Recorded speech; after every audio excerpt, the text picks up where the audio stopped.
Well, good evening once again and welcome. Tonight's meeting is being broadcast live by Boston City TV on YouTube, as well as Comcast Channel 24, RCN Channel 13, and FiOS Channel 1962. It will be rebroadcast at a later date. If you would like to speak excuse me, this evening but have not yet signed up, please see our staff person, Ms. Lena Parvix, out in the hallway.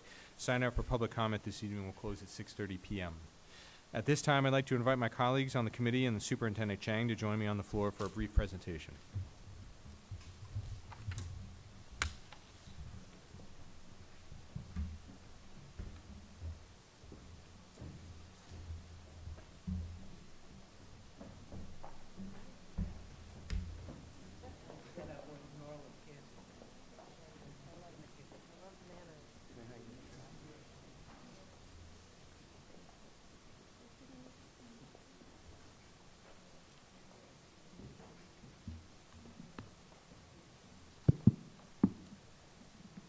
Okay. First, I want to note that earlier this evening we were joined by 14 nominees, including the finalists, the honorable mentions, and the Educator of the Year, Nicole Da Silva from BINCA, upstairs for a Educator of the Year reception. And so we were very pleased to join our Educators of the Year and celebrate all of their accomplishments, as well as the accomplishments of all of our educators across the district that work so hard every day to challenge our students to excellence and to the greatest success that they have within them. But we're in that spirit. We're here to honor yet another individual that contributes on a daily basis to the district. Craig Martin, the principal of the Michael J. Perkins Elementary School in South Boston, was recently named the Massachusetts Elementary Principal of the Year by the Massachusetts School Administrators Association.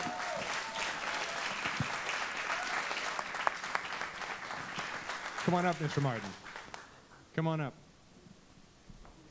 Now, as he's approaching, let me say some kind words about him. Mr. Martin, he's been leader of the Perkins for the last 5 years, and since he became principal of the Perkins, suspensions and chronic absenteeism have plummeted, family engagement is up, and so are test scores.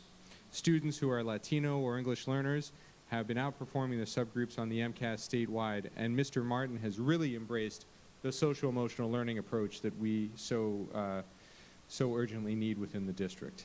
He's networked with Boston Children's Hospital to provide training for staff, and he's utilized the My Brother's Keeper mentoring program, and he's instituted the morning miles so students get physical activity at the start of each school day. Mr. Martin, we have a citation for you that we'd like to present this evening. You want to come on over here? I'll read it to you and present it. The Boston School Committee extends its congratulations to Craig Martin, the principal of the Michael J. Perkins Elementary School, the Massachusetts Elementary Principal of the Year, as noted by the Massachusetts School Administrators Association. The chairperson and the members of the school committee of the City of Boston join with the superintendent of schools in commending Mr. Martin for his dynamic leadership and tireless efforts to improve educational opportunities for students and families in the Boston Public Schools. Mr. Martin, thank you and congratulations. Thank you.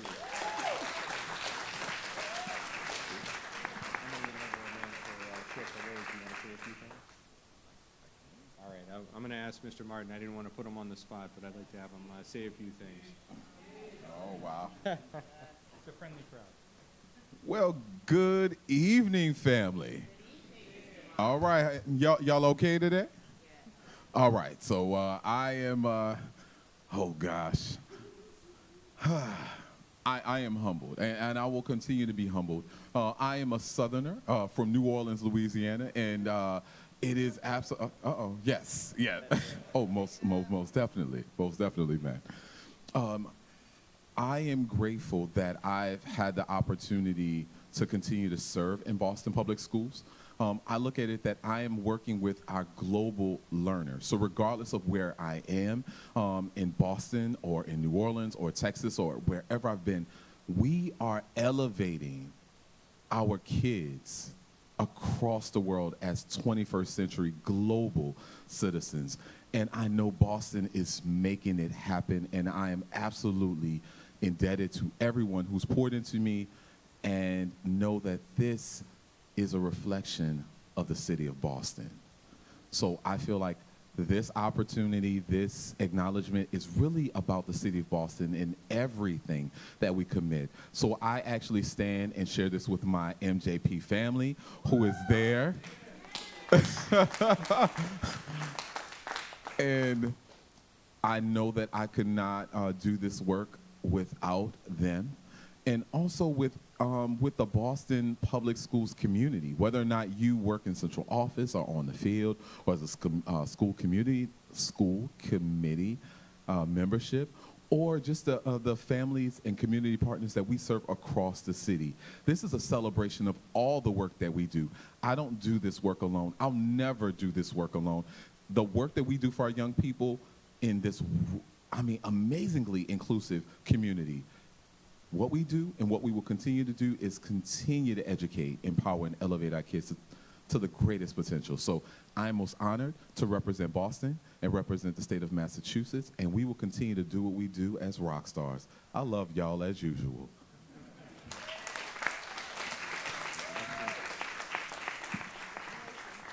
Well, thank you, Mr. Martin. And I believe Superintendent Chang has a few words, and then we'll take a picture, quick picture with the committee. Thank you. Craig,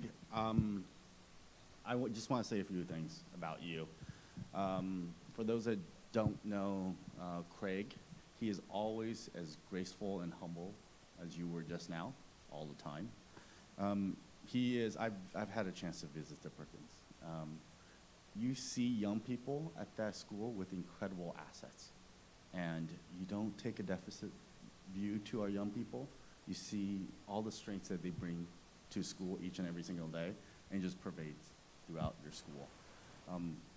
Craig is one of a number, 125 incredible school leaders that do this difficult work each and every single day of leading our schools, caring for our families, lifting young people out of poverty. And I want to thank you from the bottom of my heart for all your work. And just three interesting things. He is prolific on social media. So follow Craig on social media. You will always learn something new every single day. Craig's school has also been recently celebrated with visits from Kozbach, I believe. And this week he will also be visited by some mayors from across the country as part of a conference of mayors. So. And then I was going to say something. What's your nickname? What do you say? No? Yes.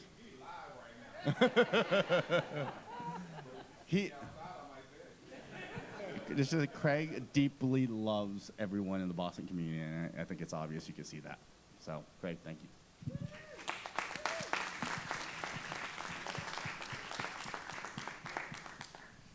Thank you again, Principal Martin. I believe the news office wanted to take a few photos, and then we'll move on with the meeting.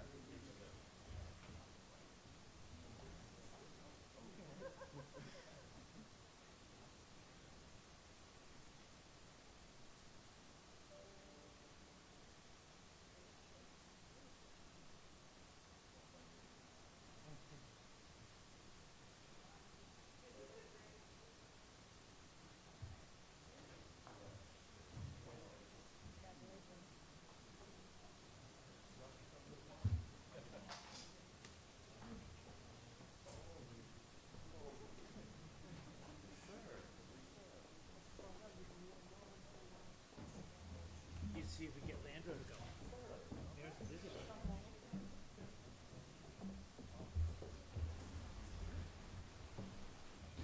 sure he's here. Absolutely.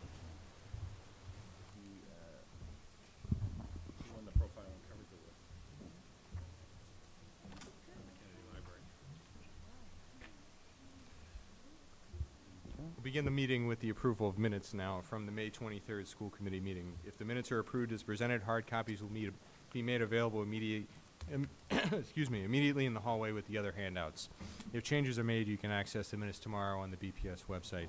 This time, I'd like to entertain a motion to approve the minutes of the May 23rd meeting as presented.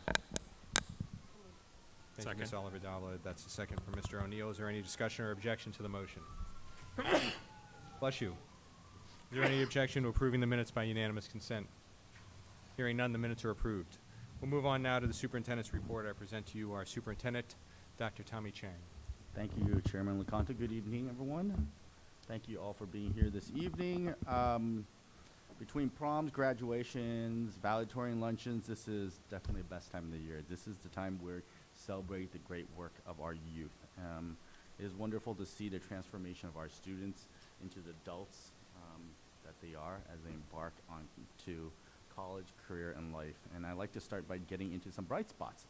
I want to start off by sharing this. Right now you're looking at photos from the Josiah Quincy Upper School Prom. It was on May 25th at the Hyatt Regency in Cambridge. You're also seeing photos from prom from BDEA, Boston Green Academy, West Roxbury Academy, and Urban Science Academy. I'd like to thank you. I want to say a thank you to all the staff and all the nonprofit organizations who do help to make prom a special night for our young people. For our students who recently arrived to the United States, they may not be too familiar with this tradition of prom. But many of these organizations work to provide free prom attire or limo rides, making prom truly a special night to remember for our students.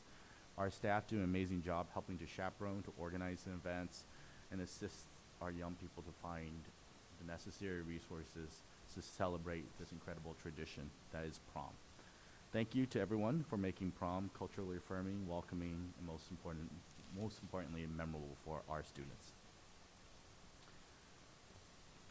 Next bright spot. Another end of the year highlight is, of course, our valedictorians luncheon.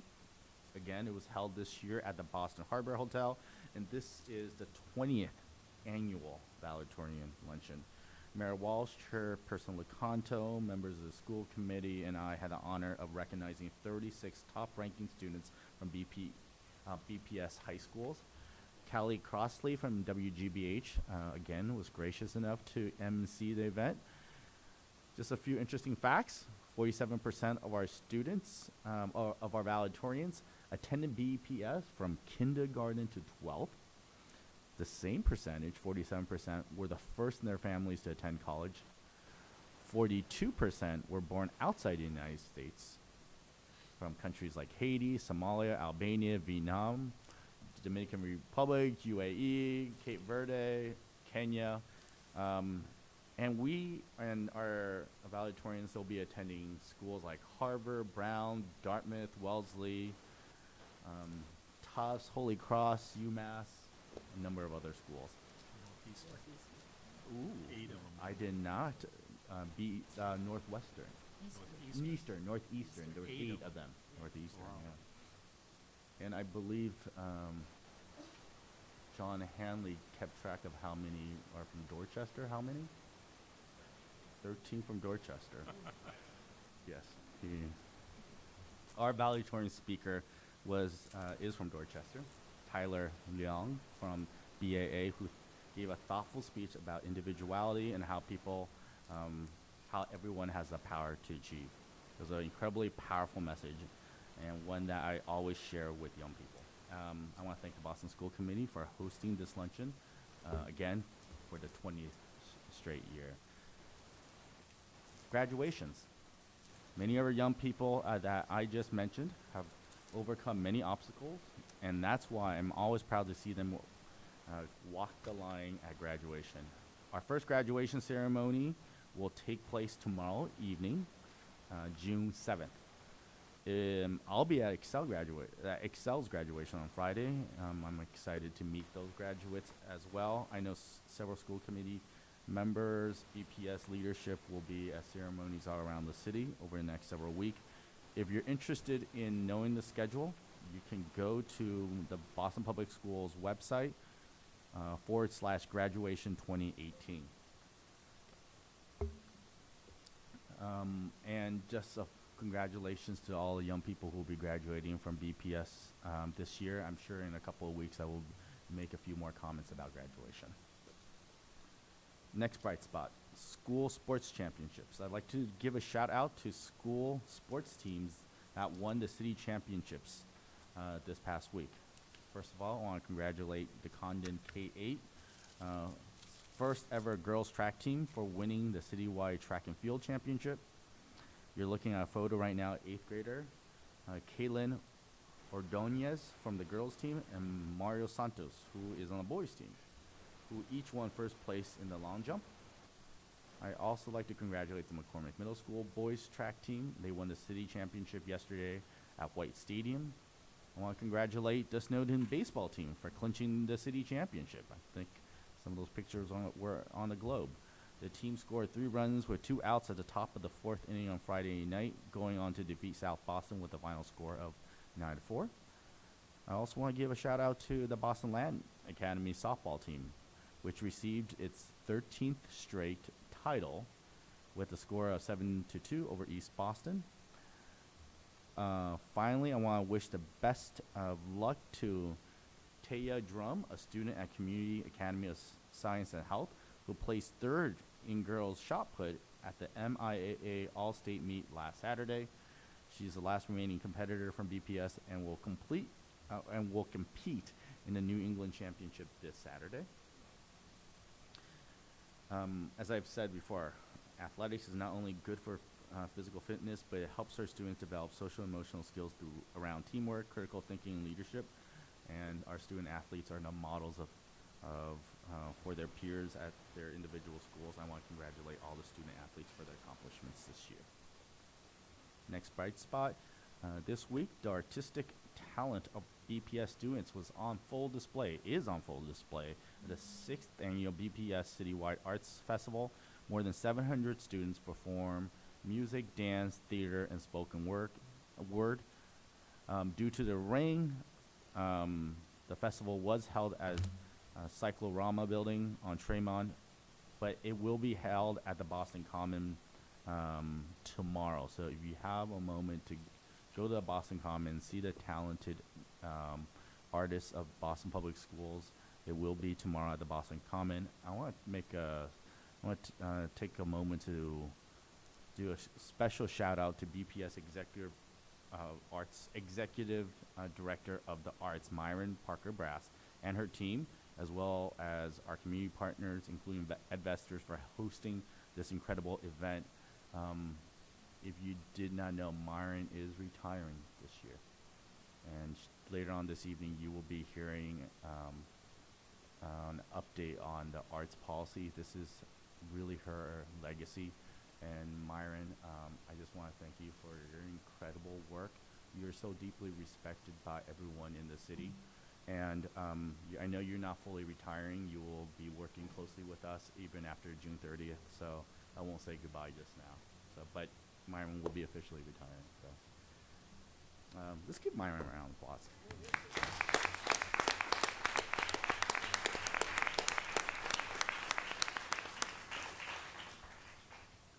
And just one more thing just to note. It's National Pride Month, and this is a month we celebrate and affirm the identities of people who are gay, lesbian, bisexual, transgender, gender fluid, queer, and questioning. Here in Boston, the city's annual Pride Parade is being held this Saturday. I know many, many people from across the city and the country will be participating in this major celebration. I know the mayor himself is going to invite other mayors from across the country, since they are all in town, to join us in the parade. I'm proud to announce that Boston Public Schools will represent in the parade again, for a second straight year. We as a community, as a city, and as a school district support people who are being true to themselves. The Pride Parade is family friendly. LGBTQ students, staff, allies, we come together to show pride, support, and visibility and acceptance. And most importantly, there to have fun. If you're interested in marching with BPS, please email Danielle Murray of the Office of Safe and Welcoming Schools. The email address is lgbtq@bostonpublicschools.org. Okay, and that is it. Thank you.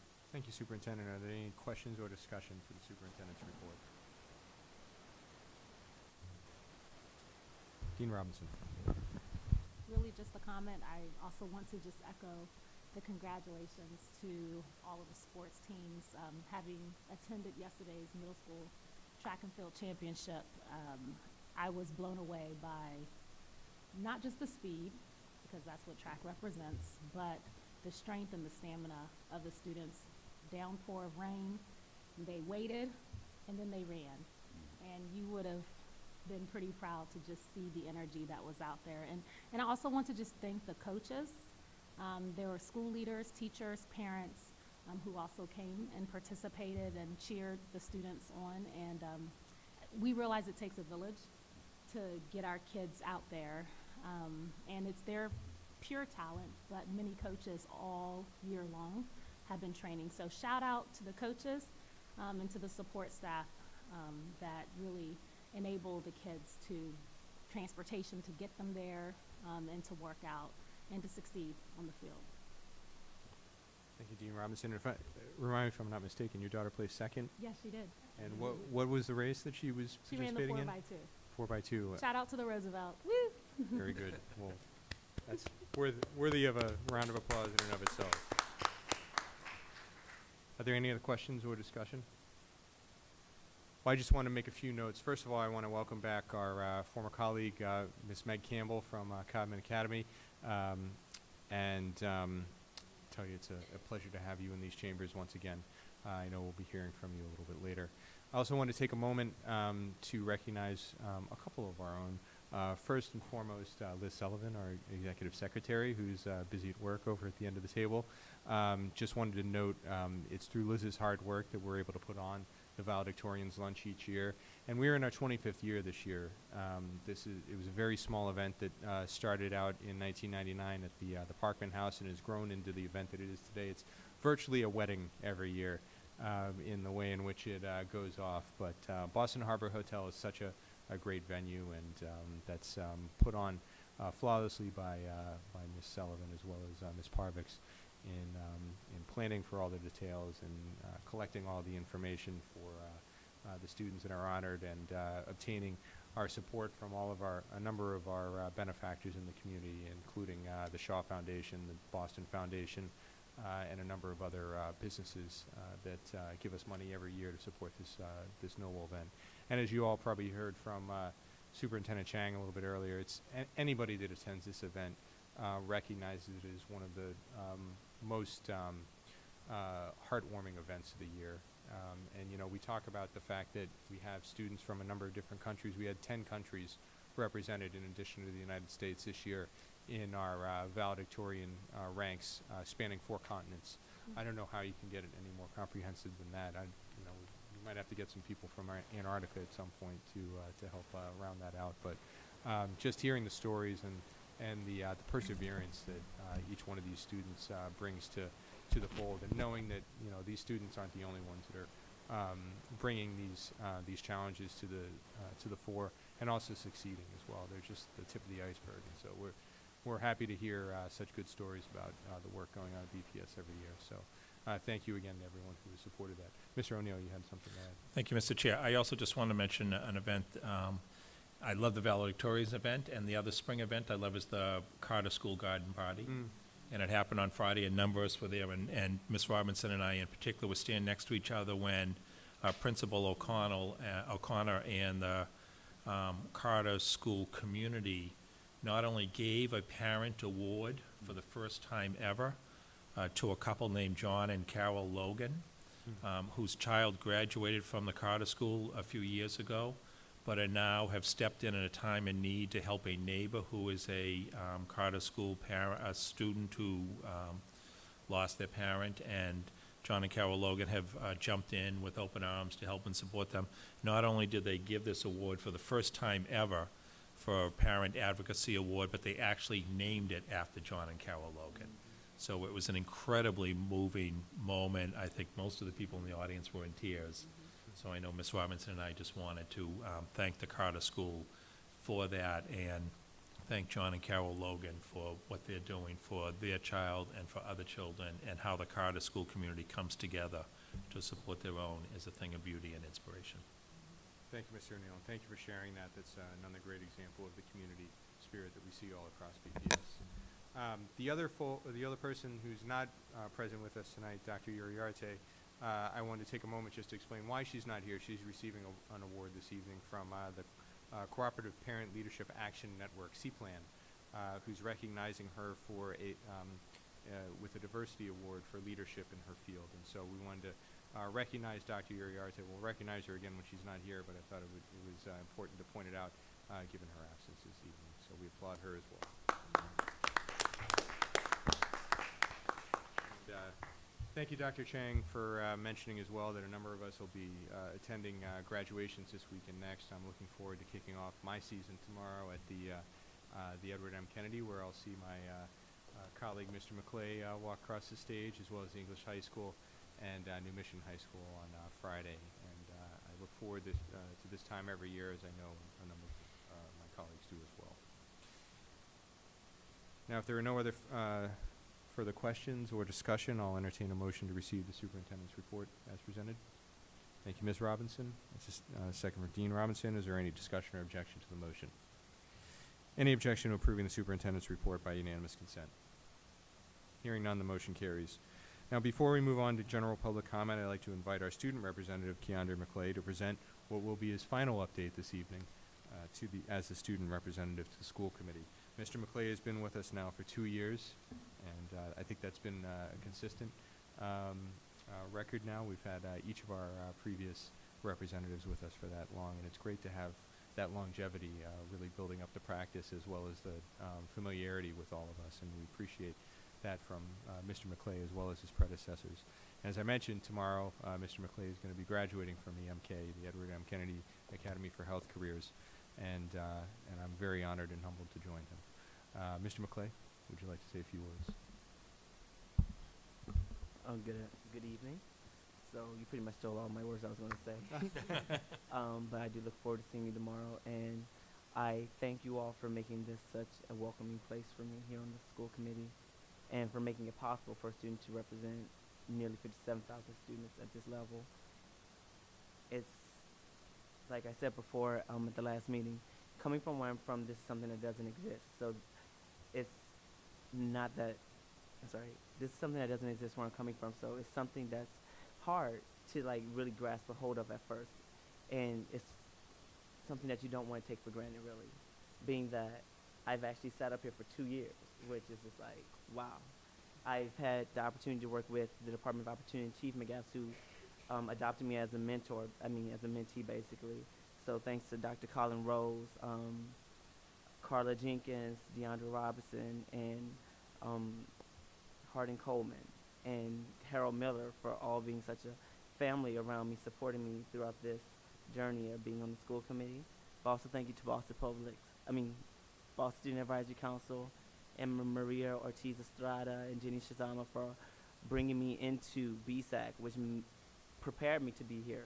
After I was selected by my peers as president of BSAC a few years back, and then they said, hey, I want to see you more, and they said, we have this position, and now I'm here, and I just want to say thank you to BPS also for welcoming me with open arms and preparing me for what's ahead of me in the world, and preparing me to take more leadership positions. And I hope that this isn't something that's taken in vain, and that it doesn't end here, but that an opportunity that could prepare other students as they see me sitting up here, that they can also see their true potential as leaders in this district to create change and build capacity and make the world a better place. Thank you, guys. And my last meeting.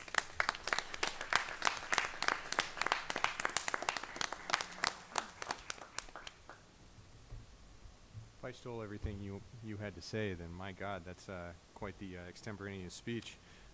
Very impressed, Mr. McClay. We really have truly benefited from your participation and your comradeship throughout your 2 years on the committee. And we'll miss you, and we know you'll do great in your future endeavors. Are there any other questions or comments from my fellow committee members? Ms. Oliver Davila. Yes, I just want to say congratulations on your graduation, and thank you for laughing at all my bad jokes while sitting next to me. But I do want to just say it's been a pleasure because I've been on as long on the school committee as you, and I've learned a lot from you. And I do agree with you. It cannot be overstated that we need to have young people that are speaking, and not just yourself. You know, BSAC and having even more seats at the table. Because we do need to have young people's voice, and I think that's very, very important. So thank you for role modeling that. I know it's not easy to juggle school, personal life, BSAC, being here late at night, and it does, you know, it's great for other young people to see that because that is how we make change. So we know there's a lot of things that are not right in our country, and the only way that things are going to change is with our amazing young people, and they need to continue to be involved. So thank you, BSAC, and thank you, Keon, for all of your contributions. Thank you, Ms. Oliver Davila. Dean Robinson. I also want to second everything that she said, but I also want to note something that you pointed out that we don't want to miss, and it's the fact that you thank every single adult who invested in your leadership.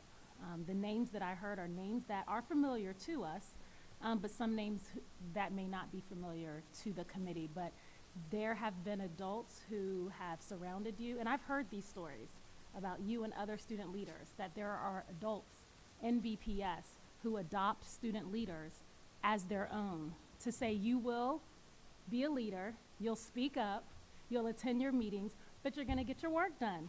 You're going to go to class, and we're going to stay on top of you. I've heard those stories in the corridors, and I'm thankful that you have expressed your appreciation to those folks who love you, who love your future, but they love your present. And they love the fact that they're investing in you. So I want to applaud you for being mindful of everyone who has been contributing to you, because it does take a village, and it takes even more villagers as our students are rising in leadership. So I'm excited. We say all the time, the students aren't our future, you're our present.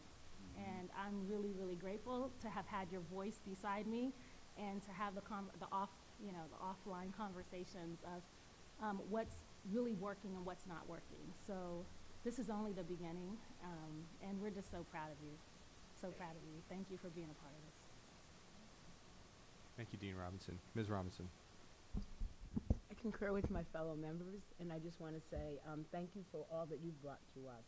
You know, I've watched you at different events and heard your voice and how eloquent you are, how calm, prepared, and you really are a model for us and for younger students and for your peers as well. And look forward to seeing all the wonderful things you're going to do in the future. Thank you. Thank you, Ms. Robinson. Mr. O'Neill. So, Mr. McClay, it's been an interesting experience because it's been 2 years, as the chair said, and that is unusual that we've had a member for 2 years. And to watch you grow and mature and develop in the role when you were a little nervous when you started out as a junior, right, and not long in this city, and now the confident, young, successful man that you are. And when you speak, we listen. And I promise you that from day one. When you first took the role, and hopefully you have seen that in action. And not only that, not only what you are saying, but knowing that you are speaking on behalf of your peers. That I know when you speak, you have talked over the issues with the rest of the leadership of BSAC and gotten the input. You're not just speaking off the top of your head, but you have done the work with your peers to really make sure you're representing everyone's viewpoint on this. And several times you've said to us, some folks feel this, some folks feel that.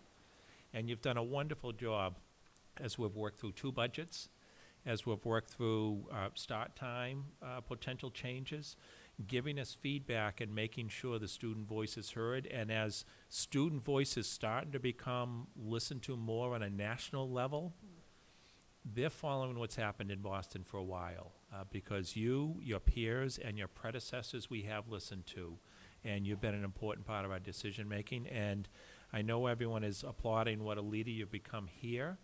I just want to warn you that's going to continue now in your life because I know where you're headed next year, and I've already spoken to a senior official there, and they're looking forward to you joining that school next year, and know you're coming in as a leader with a lot of experience, and I have no doubt you'll be doing that in your college career and beyond.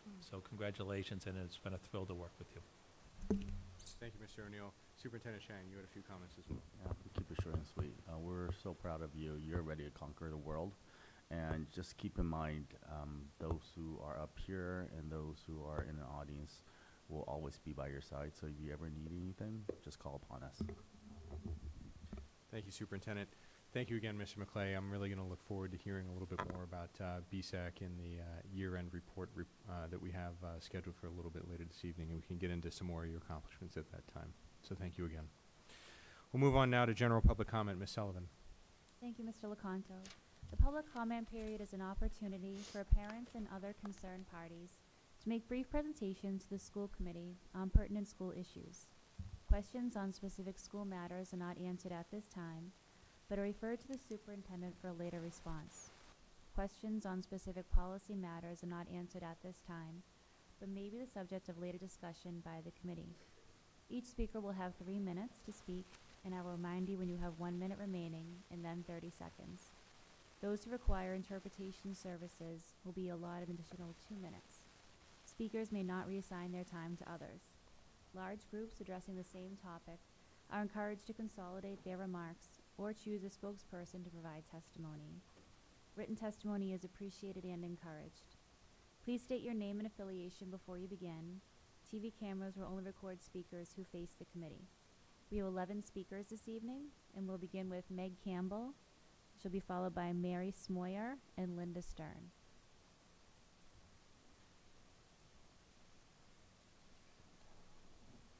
Good evening again, Ms. Campbell. Hi, my name is Meg Campbell, and I'm here tonight as a board member and actually founder of the Boston Women's Heritage Trail. To save time, Mary will go right after me. And I've submitted this written testimony to Ms. Sullivan, and I can submit it electronically as well. Oh, good. Mine's up here too. The idea to create the Boston Women's Heritage Trail began in 1988. I was then working at the State House and showing my 10-year-old daughter, Mariah, around. Mariah noticed portrait after portrait of white men. Where are the women, she asked. That question was asked 30 years ago, and it's the same question we've come before you today to ask again. When we look at the names of our schools, where are the women? In 1989, concerned about gender bias in K-12 curriculum and lack of gender equity in public sites, Deanna Lamb, from the Boston Public Schools, Deanna Lamb, Charlotte Harris, and I sought and received Title IX funding to develop the Boston Women's Heritage Trail. We were inspired by the African American History Trail developed earlier. Our walking trail was the first in the United States to honor women and the first to partner with university historians, teachers, and children as young as elementary school to use primary documents to identify women and organizations which should be included in the trail. Creating the Boston Women's Heritage Trail has always been based on research and collaboration with Boston teachers and students. Since the first 4 trails were unveiled in 1990 with accompanying curriculum materials, a website has been developed and 3 more trails have been researched and added. There are now trails in downtown, the North End, Chinatown, South Cove, Back Bay East, Back Bay West, the South End, and Beacon Hill. In addition, students and teachers have developed 10 trails in their schools and neighborhoods, including Roxbury and North Dorchester.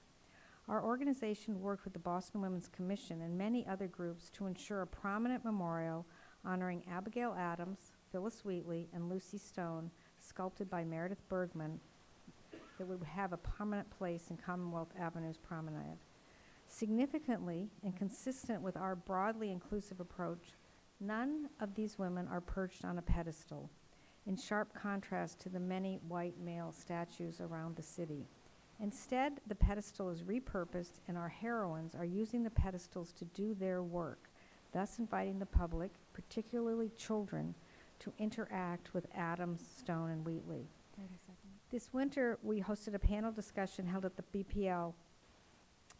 Okay, I don't, 30 seconds? Oh, God. Okay, well, I'll submit this, but let me just get to the point of what we're here tonight, and I'm sorry I gave so much background, but I'm not sure you knew about it. We did an equity audit and found that 80 schools are named for men, 10 are named for women, and 40 schools do not have anyone's name. And we're here tonight to ask that you all, we appreciate that you set up the school naming process, but that's kind of leaving it in their hands. And we're asking you that you, in the fall and the spring of each year, make a plan to close this equity gap, and particularly focusing on the 40 schools that have no name attached to them. We've actually been going backwards because we lost Margaret Fuller and Phyllis Wheatley. So we would say, for instance, an early learning center, you know, the Phyllis Wheatley Early Learning Center, to invite schools, those 40 schools, to work with you with an equity coordinator, perhaps to give them modest grants to pay for stationery and signage, to come forward with that. So we're going to come back in September to see what your plan is, the school committee, not to put it on the individual schools, but to say we as the Boston Public School Committee will face this incredible equity problem and do something about it. So I'm done. I submit the election. Ms. Campbell. Good evening. My name is Mary Smoyer. I've been an active member of the Boston Women's Heritage Trail for 30 years. I'm a retired Boston Public School teacher, and the last time I spoke to the Boston School Committee was in 1975, asking for funding for school libraries, so I'm back. I'm here to ask you to consider naming the new STEM school after a woman and to put Phyllis Wheatley's name back on her school. Let's start with the STEM school. The STEM school is presently named for Henry A.S. Dearborn, a leader in Roxbury where he owned land and was mayor for 4 years. The original Dearborn School was built in 1825, the next one in 1906, and then when the building closed, the Dearborn name moved with the school to the High School of Practical Arts for Girls. As you know, that school building was demolished last year and is now the site of the beautiful new STEM school. It is happenstance that Dearborn's name is attached to the school, so I urge you to take this opportunity as the new school building opens to name the school after a woman. I have 2 suggestions. One, a 19th century woman, Ellen Swallow Richards, was an extremely accomplished early woman scientist, the first woman to graduate from a technical school in the United States when she graduated from MIT in 1872. She was born in rural Massachusetts and lived all her adult life in Boston. Richards pioneered environmental science. With her training as a chemical engineer, she studied food, water, and air. She established that the air we breathe, the water we drink, and the food we eat affect our health. She even coined the word ecology. She is also one of the founders of domestic science. Richard's name would be perfect for a STEM school. Number 2 is a 20th century woman, Gladys S. Wood, who just passed away last year. She was the first African-American principal in the Boston Public Schools. Born in Roxbury, 3rd of 13 children, Wood graduated in 1937 from Teachers College of the City of Boston, which later became Boston State. After teaching for many years, Wood became a vice principal in 1957 and then a principal at, coincidentally, the Dearborn. Wood went on to be a principal in schools in Mattapan, Hyde Park, and assistant director of teacher placement. Wood's name would also be perfect for a STEM school. The teachers and students of the STEM school should be given a chance to choose a new person to honor by naming their school for a woman. Richards, Wood, or maybe the students would come up with another woman. And finally, the Phyllis Wheatley School. The Wheatley School closed in 2004, and the Boston Day and Evening Academy moved in. I recommend that Wheatley's name be added back. How about the Phyllis Wheatley Boston Day and Evening Academy? As you know, Wheatley was a scholar, a poet, a trailblazer, a classicist, and the first person of African descent to have her work published in this country. Wheatley needs to be honored and remembered with a school named after her. Let's put her name back where it belongs. Thank you. Thank you.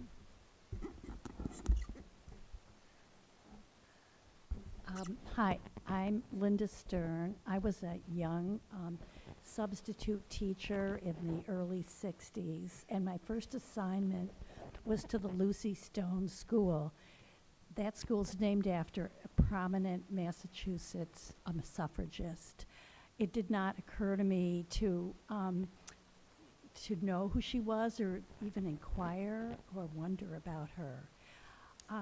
Fast forward, I'm living in Roslindale, and the nearby Charles Sumner School, parents do some fundraising in the community, and I asked them if they knew who Charles Sumner was, and they did not know. And I look at this as an opportunity, this business of school names, to get some history into our children's learning. Perhaps a plaque or some way of recognizing the person. And we have lots of names of prominent women and other people of color who could be recognized in that way. Thank you. Well, thank you so much, and I understand you have some comments that you're going to submit in writing, Ms. Campbell. I also just wanted to note for folks that are following this with interest, you wrote an op-ed recently in the Jamaica Plain Gazette. It may have run in a few other places, but I just tweeted out a link to that article for other folks that might want to read up a little bit more about this worthy endeavor. Thank you again for your testimony. We'll see you in September. Thank you. Our next speaker is Marinelle Ruminier. She'll be followed by Ruth Mercado Zizzo.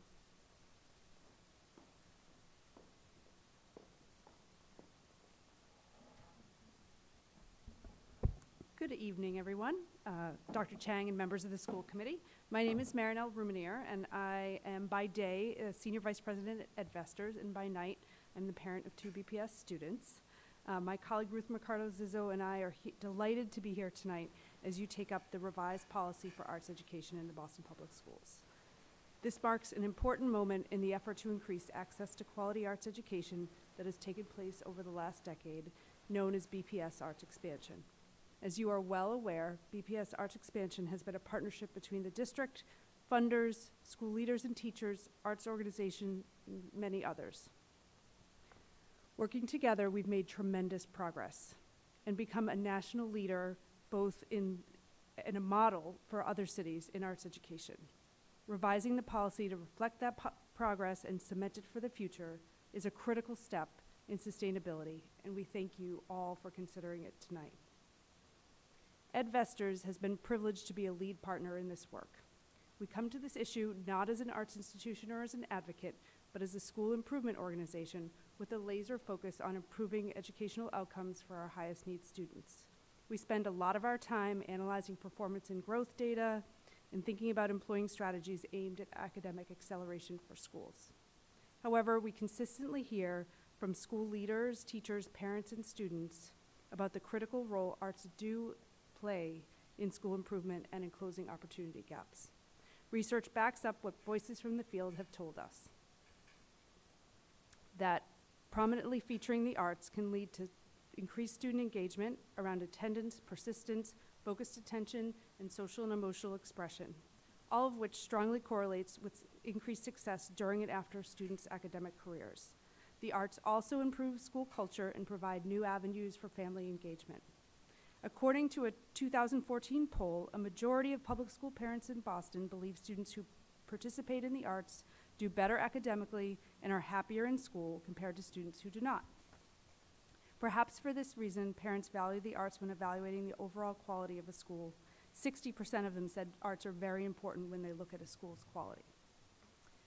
By prioritizing arts education, measuring in-school participation in the arts by students, and using partnerships to incentivize increased public investment in arts education, BPS Arts Expansion has fundamentally changed the landscape of arts learning in this city. This multi-year public-private partnership is focused on 3 major goals: expanding direct arts instruction for students during the school day, building the capacity of the district's central office to support expanded arts education programs and curricula, organizing stronger and more efficient partnerships between schools and community-based arts and cultural groups to ensure that students receive the highest quality arts instruction possible. Much has changed since the arts policy was revised in 2001, especially in the last 9 years. As a result of this work, there are now 130 additional publicly funded BPS arts teachers supported by school budgets, working with over 60 community arts partners to deliver arts instruction to 17,000 more students annually as compared to 2009. From 2009 to 2018, the percentage of BPS pre-K through 8th grade students receiving a minimum of once weekly, year-long arts instruction or its equivalent increased from 67% to 96%. Access to arts instruction for high school students has more than doubled. In my role as Arts Expansion Director at Edvestors the past 6 years, I've seen firsthand the work of Executive Director for the Arts Myron Parker Brass and the entire BPS Visual and Performing Arts Department to support school leaders, arts teachers, and partners in ensuring all students have access to quality arts instruction in dance, music, theater, visual, and media arts. With this progress, BPS Arts Expansion is collectively raising the bar to ensure all elementary and middle school students receive twice weekly instruction in the arts, and that high school students will meet the Mass Core requirement of 1 course in the arts by graduation. With adoption of this revised arts policy, you will be affirming these goals in the core work of the district. This revised arts education policy also provides BPS the opportunity to inform an important pillar of the city's cultural plan, Boston Creates, as well as an opportunity to demonstrate the next level of commitment to ensure sustained quality, sequential arts education for all pre-K through 12 students in Boston Public Schools. Building off these successes, the revised policy shows us a path forward, ensuring continued building and sustaining of all of our accomplishments thus far.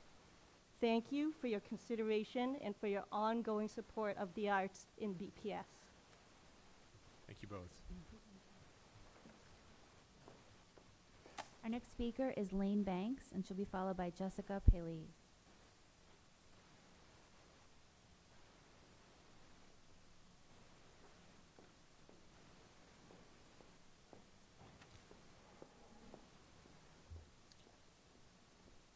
Good evening. Good evening.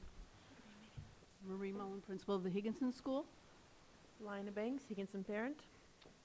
So we're pleased to report to the Community Preservation Committee approved last night $500,000 grant for building the playground at the Higginson K-2 school proposed by our school community and Higher Ground. We appreciate very much the strong support from Superintendent Chang reflected in this letter he provided that we included with our proposal, and support from John Hanlon, Bob Smith, Rob Consalvo, and Alicia Ocasio. Your support and engagement has helped us secure the funds needed to carry out this project. We have issued an invitation to architects to submit the proposal for design of the playground, and the proposals are due June 15th. We are exploring collaboration with a union program that would use the playground construction as an opportunity for apprenticeship, training, and substantially reduce the labor costs of the building of the playground. We are meeting tomorrow with the BPS staff along with our respective attorneys to work out the details of the legal agreement that would allow us to proceed with the work consistent with applicable procurement laws and complete the construction this fall.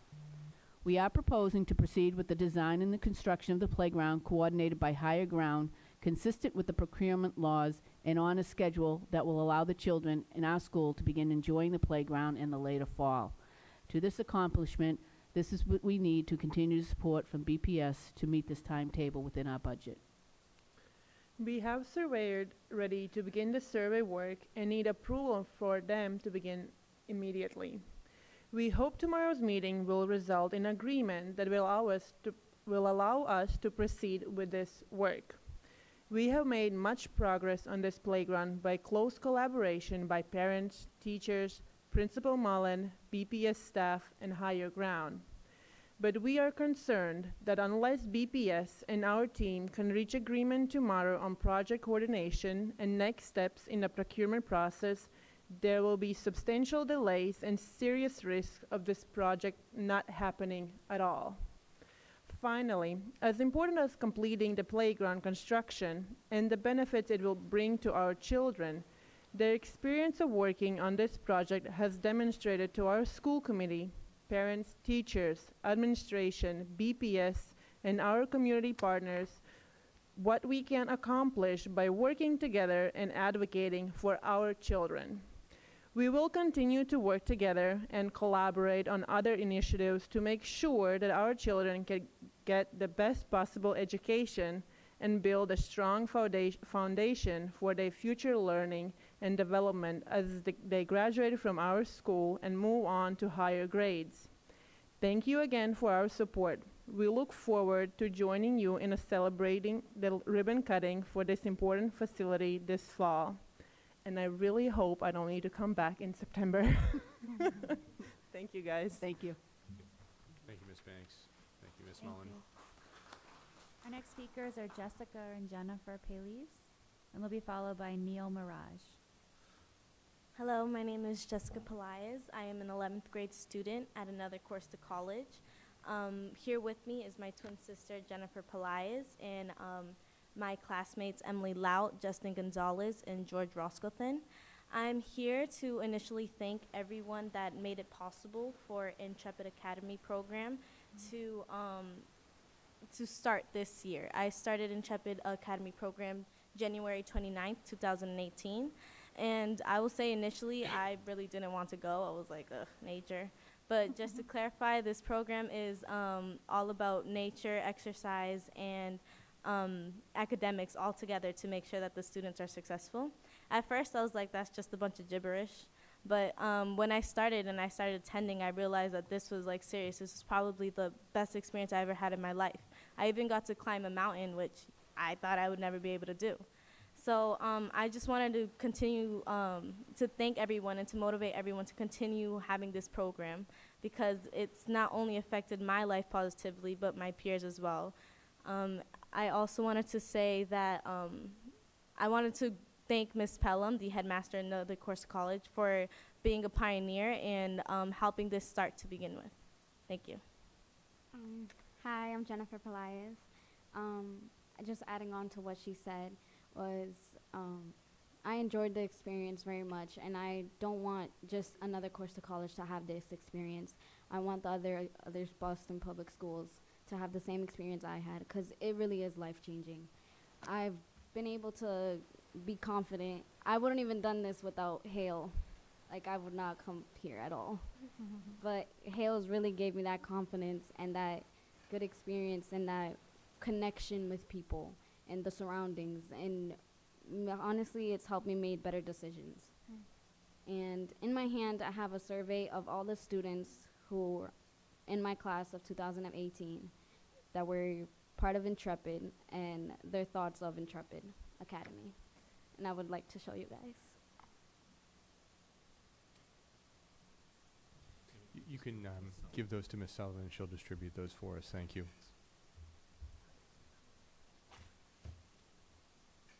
We'd like to say thank you for your time, and thank you for everyone here for helping BPS students. You guys are really making a difference. Thank you. Thank you to both of you. Thank you. Thank you. Our next speaker is Neil Mirage, followed by Peggy Wiesenberg.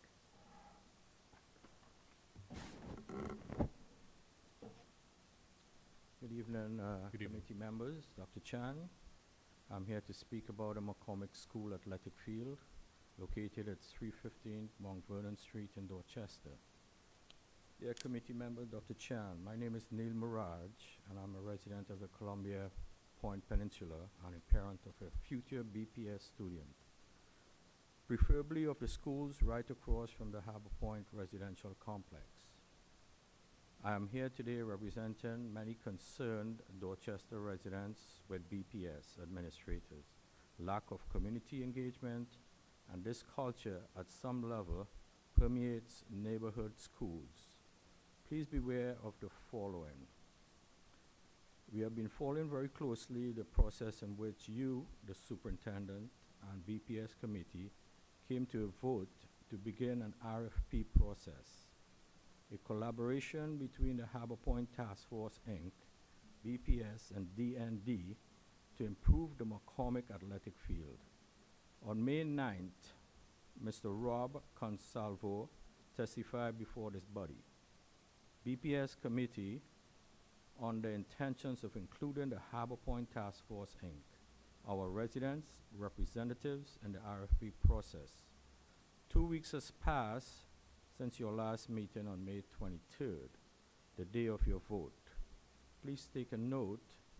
Up to this date, we have neither heard from BPS administrators nor DND on this community engagement.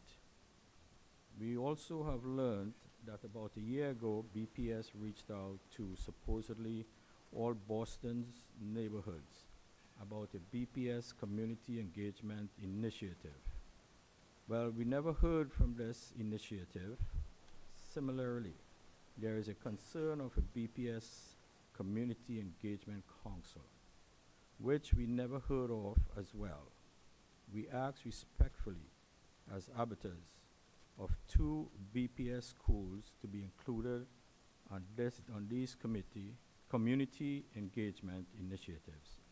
We hope you understand that we also count and that we work hard to provide the best quality of life to our fellow Bostonians. Respectfully, Neil Murad. I have copies, if it's okay with the committee, that I can pass it to Ms. Sullivan for distribution. Thank you, very Mr. much for Mirage. your time. And Mr. Consalvo, our Chief of Staff, will be happy to speak with you further in the back of the room regarding this issue. Thank you. Our next speaker is Peggy Wiesenberg.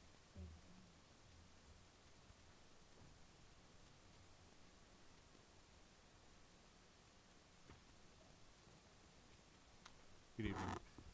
Good evening. I was very pleased that you honored the principal of the Perkins School and his whole team. You could see that they work as a team.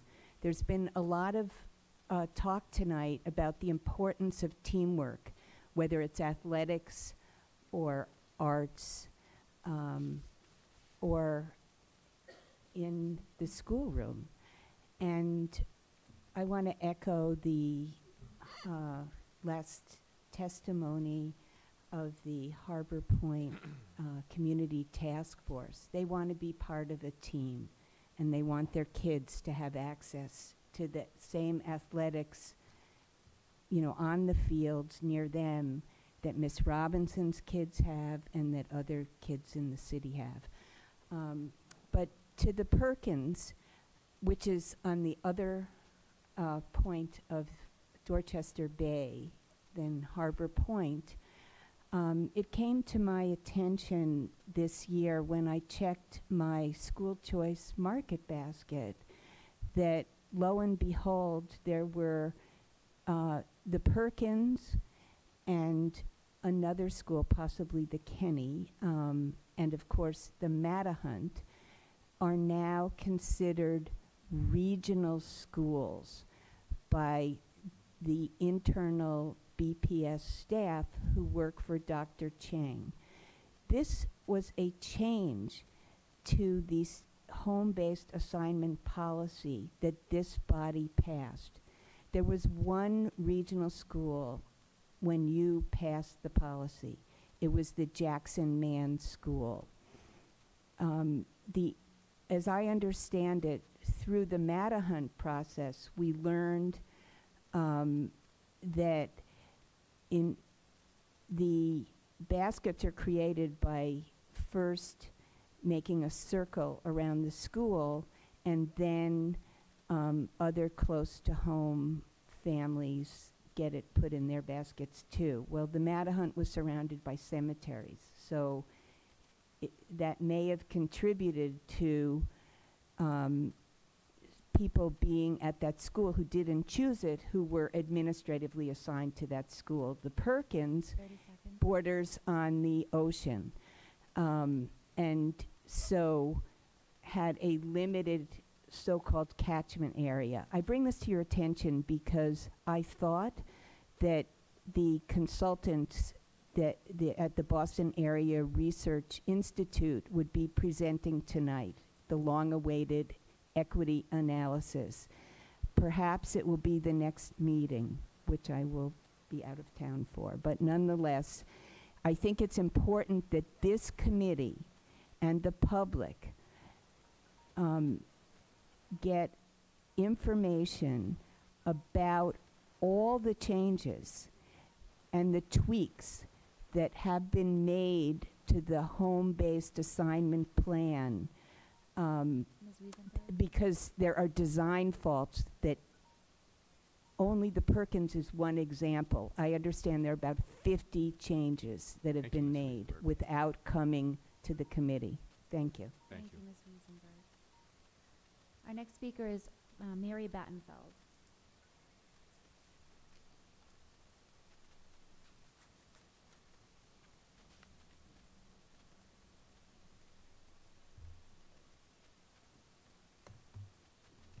Good evening. My name is Mary Battenfeld. As a parent at Boston Arts Academy and the parent of one graduate, I have advocated for nearly a decade for a new building for BAA. I'd like, therefore, first to thank the Superintendent Chang and members of the school committee and the mayor and his team for the commitment to the new BAA building. Cash families and BAA families met last night, part of an ongoing, as the students say, collab, collaboration. Cash and BAA families have expressed many positive hopes about our sharing of space, but 3 issues came up last night that I'd like to share.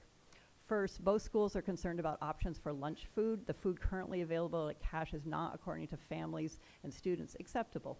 Previously, Cash had a food truck on site. BAA and Cash families would like to see the food truck restored. BLS students, for example, have food truck options, so should Cash and BAA students. In addition, for better options in the cafeteria, we request a full salad bar and other options for healthier food than now exist. Second, some parents have expressed it, both schools have expressed concern that BPS may see the co-location as an opportunity for efficiency, in other words, for cutting positions. It appears for next year, funding is there, for example, for both schools to have school nurses, but we want this to continue during the whole period of the co-location. Each school should have the resources it needs and should not be expected to share nurses, guidance counselors, or other critical staff positions in an effort to save money. The third issue I'd like to address that came up was over metal detectors. Currently, Cash and Dorchester Academy enter through metal detectors. BAA students do not and have never. This was also an issue in the co-location of the Dearborn and Burke, I believe. Many Dearborn families did not want their students to go through metal detectors, and eventually those wishes were honored. Like those Dearborn parents, I am concerned about the impact on our school community of installing metal detectors. As the ACLU and others have documented, in fact, Superintendent Chang, you probably know, in LA right now, the ACLU is trying to, there's a whole campaign to get, to look at metal detectors in LA schools. But metal detectors cost learning time. They're used disproportionately in schools with high populations of low-income students and students of color, and they can be employed in discriminatory ways. I request that at a minimum, you consult with family and students about whether to have metal detectors at the Cleveland building, and more generally, begin a conversation about the use of metal detectors in BPS schools. Finally, today, remembering the sad anniversary of Robert Kennedy's assassination, and I'm actually old enough to remember that how sad it was. I also am reminded of something good.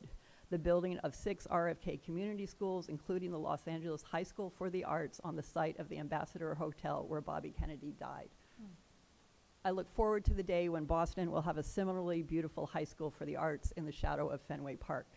Yet communities where tourists are not likely to go from East Boston to Mattapan also deserve new buildings and equitable opportunities. I urge you, as you plan for Build BPS, to open, not close schools, and to provide all our children in all our communities the schools they deserve. Thank you. Thank you. Mr. Lecanto, that concludes our speakers for general public comment. Thank you, Ms. Sullivan. We're going to go a little bit out of order this evening. We're going to have a report next on our agenda. That'll be followed by an action item shortly thereafter. And we want to call up Ms. Mackey, our Director of Labor Relations, along with her colleague, Ms. D'Amato, to speak about a tentative collective bargaining agreement between the Boston School Committee and the Lunch Monitors Association. Superintendent can explain a little bit more about the time constraints that are in play here in just a moment. Superintendent, if you want to introduce your colleagues, I'd appreciate that. Yes, I'm just going to say something really quickly and set it up for Lisa. On May 4th, the BPS negotiating team did reach a TA on a new 4-year agreement with the Lunch Monitor Association. It is a 1-year plus a 3-year agreement. It is being submitted to a school committee for approval, and This, I believe they ratified it already, correct? On May Yes, Dr. 31st. Chang, May 31st. Yeah, and a positive vote from the school committee will finalize this agreement. Thank you, Superintendent. Ms. Mackey. Good evening, Chairman Lecanto, Dr. Chang, members of the school committee. My name is Lisa Mackey, and I'm the Director of Labor Relations for Boston Public Schools. With me this evening is Susan Diamato, who was the lead negotiator for the lunch hour monitors contract. I just wanted to apologize that we've had some technical difficulties. We won't be able to put the PowerPoint on the screen, but it is available in paper copies out in the hallway. Just to reiterate a couple of the points Dr. Chang made, we reached a tentative agreement with the lunch hour monitors on May 14th. That agreement was ratified on May 31st, 2018. And I will give you a brief overview of the highlights of the agreement. We are requesting a vote this evening to send a request to the mayor for supplemental funding for the FY18. So this is a bargaining unit, approximately 350 members. This is a 4-year contract, 1-year contract, plus another 3-year contract going through August 31st, 2020. The wage increases are retroactive to December for 2% increases, and then going forward each December thereafter for a total overall cost of $636,215. This working group of lunch hour monitors has direct contact with students.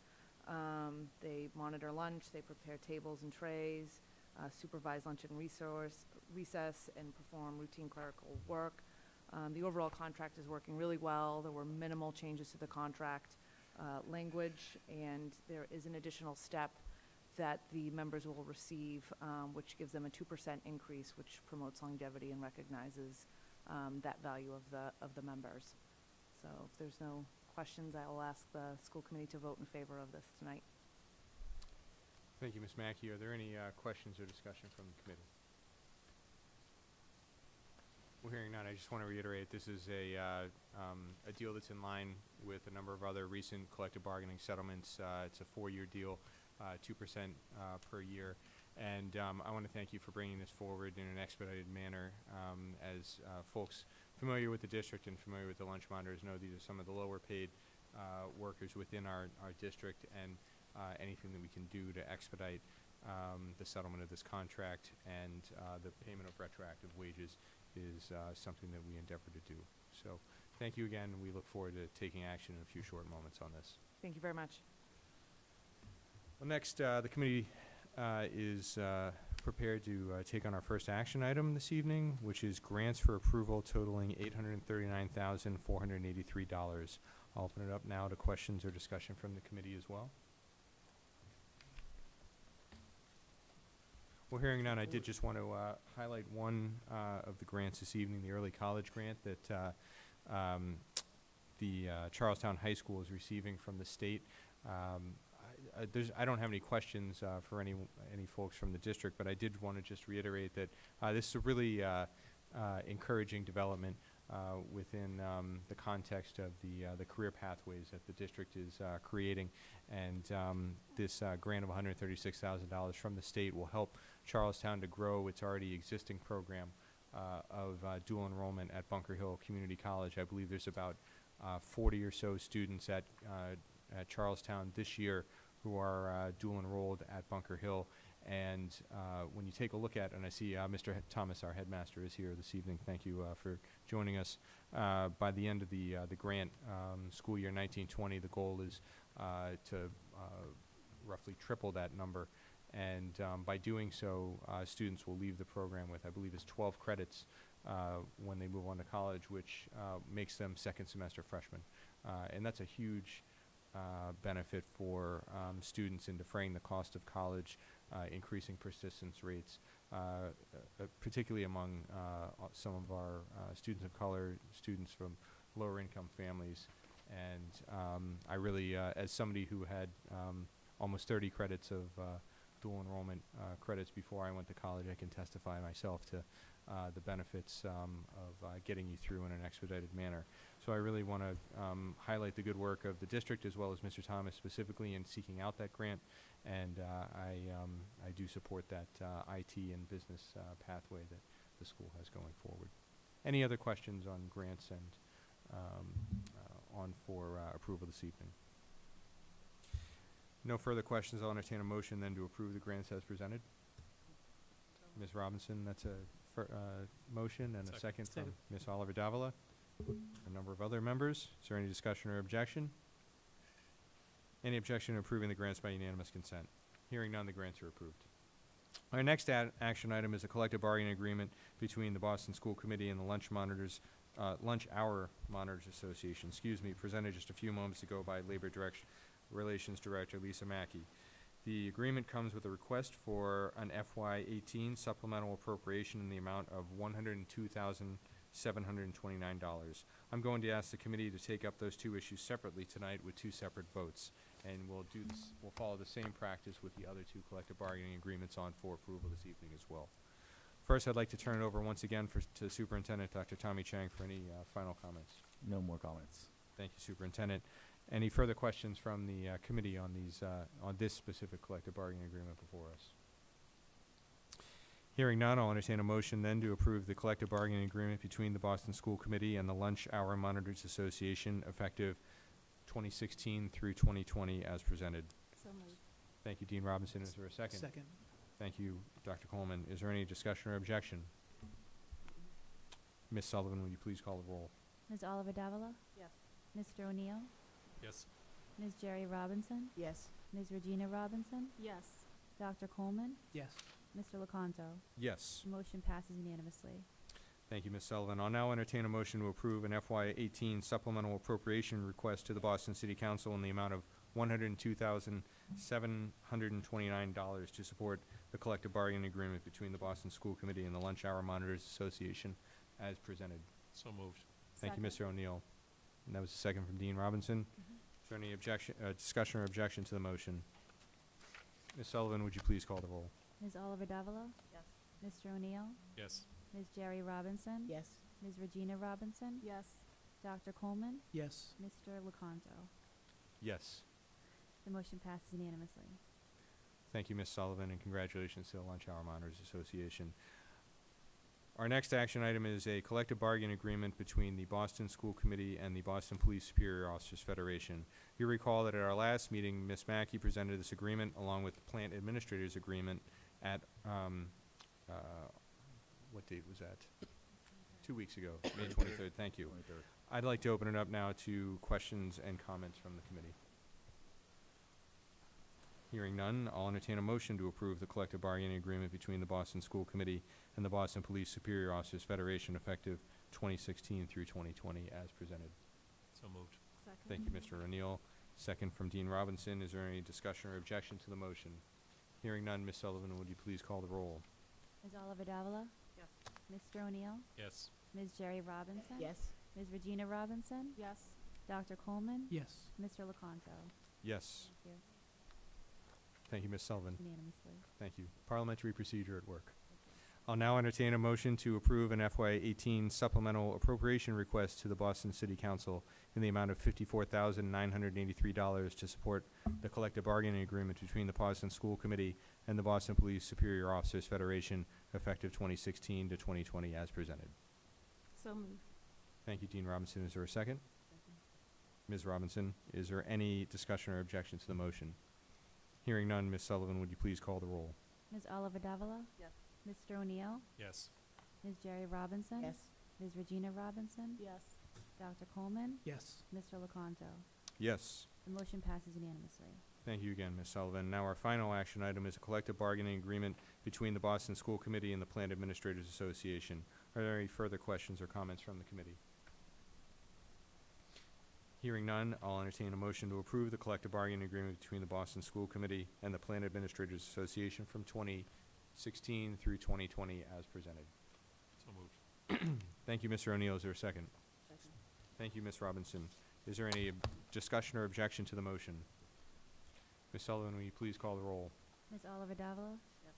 Mr. O'Neill? Yes. Ms. Jerry Robinson? Yes. Ms. Regina Robinson? Yes. Dr. Coleman? Yes. Mr. Lecanto? Loconto. Yes. The motion passes unanimously. Thank you, Ms. Sullivan. I think they call this a votorama in Congress. Is that right? I'll now entertain a motion to approve an FY18 supplemental appropriation request to the Boston City Council in the amount of $49,338 to support the collective bargaining agreement between the Boston School Committee and the Plant Administrators Association as presented. So moved. Thank you, Mr. O'Neill. Is there a second? Thank you, Ms. Robinson. Is there any discussion or objection to the motion? Hearing none, Ms. Sullivan, would you please call the roll? Ms. Oliver Davila? Yes. Mr. O'Neill? Yes. Ms. Jerry Robinson? Yes. Ms. Regina Robinson? Yes. Dr. Coleman? Yes. Mr. Loconto? Yes. The motion passes unanimously. Thank you, Ms. Sullivan, and congratulations once again to the Boston School Superior Officers Federation and the Plant Administrators Association. We'll move on now to our first report, our annual update from the Boston Student Advisory Committee, better known as BSAC. At this time, I'd like to invite the following people to please step forward with their presentation. Ms. Monica Roberts, our Assistant Superintendent of Engagement, Maria Estrada, the BSAC Student Engagement Manager, Mr. Keandre McClay, our BSAC School Committee Representative. Are you joining our colleagues down on the floor? Thank you, sir. And Mr. Nicholas Twoheads, our BSAC President. First, I'll turn it over to the Superintendent for opening comments. Thank you so much. Today you'll hear from our student leaders and BSAC about the work that they have been doing this year, and Maria and Monica will be joining them. Thank you so much for your support of young people and youth leadership in this city and this school district. For those that don't know, BSAC is a student advocacy group that empowers students to express their opinions and policy decisions that have an impact on their educational experiences, as well as many other experiences in their lives. BSAC will provide an overview of their work on several topics this school year, including SEL and gun violence prevention.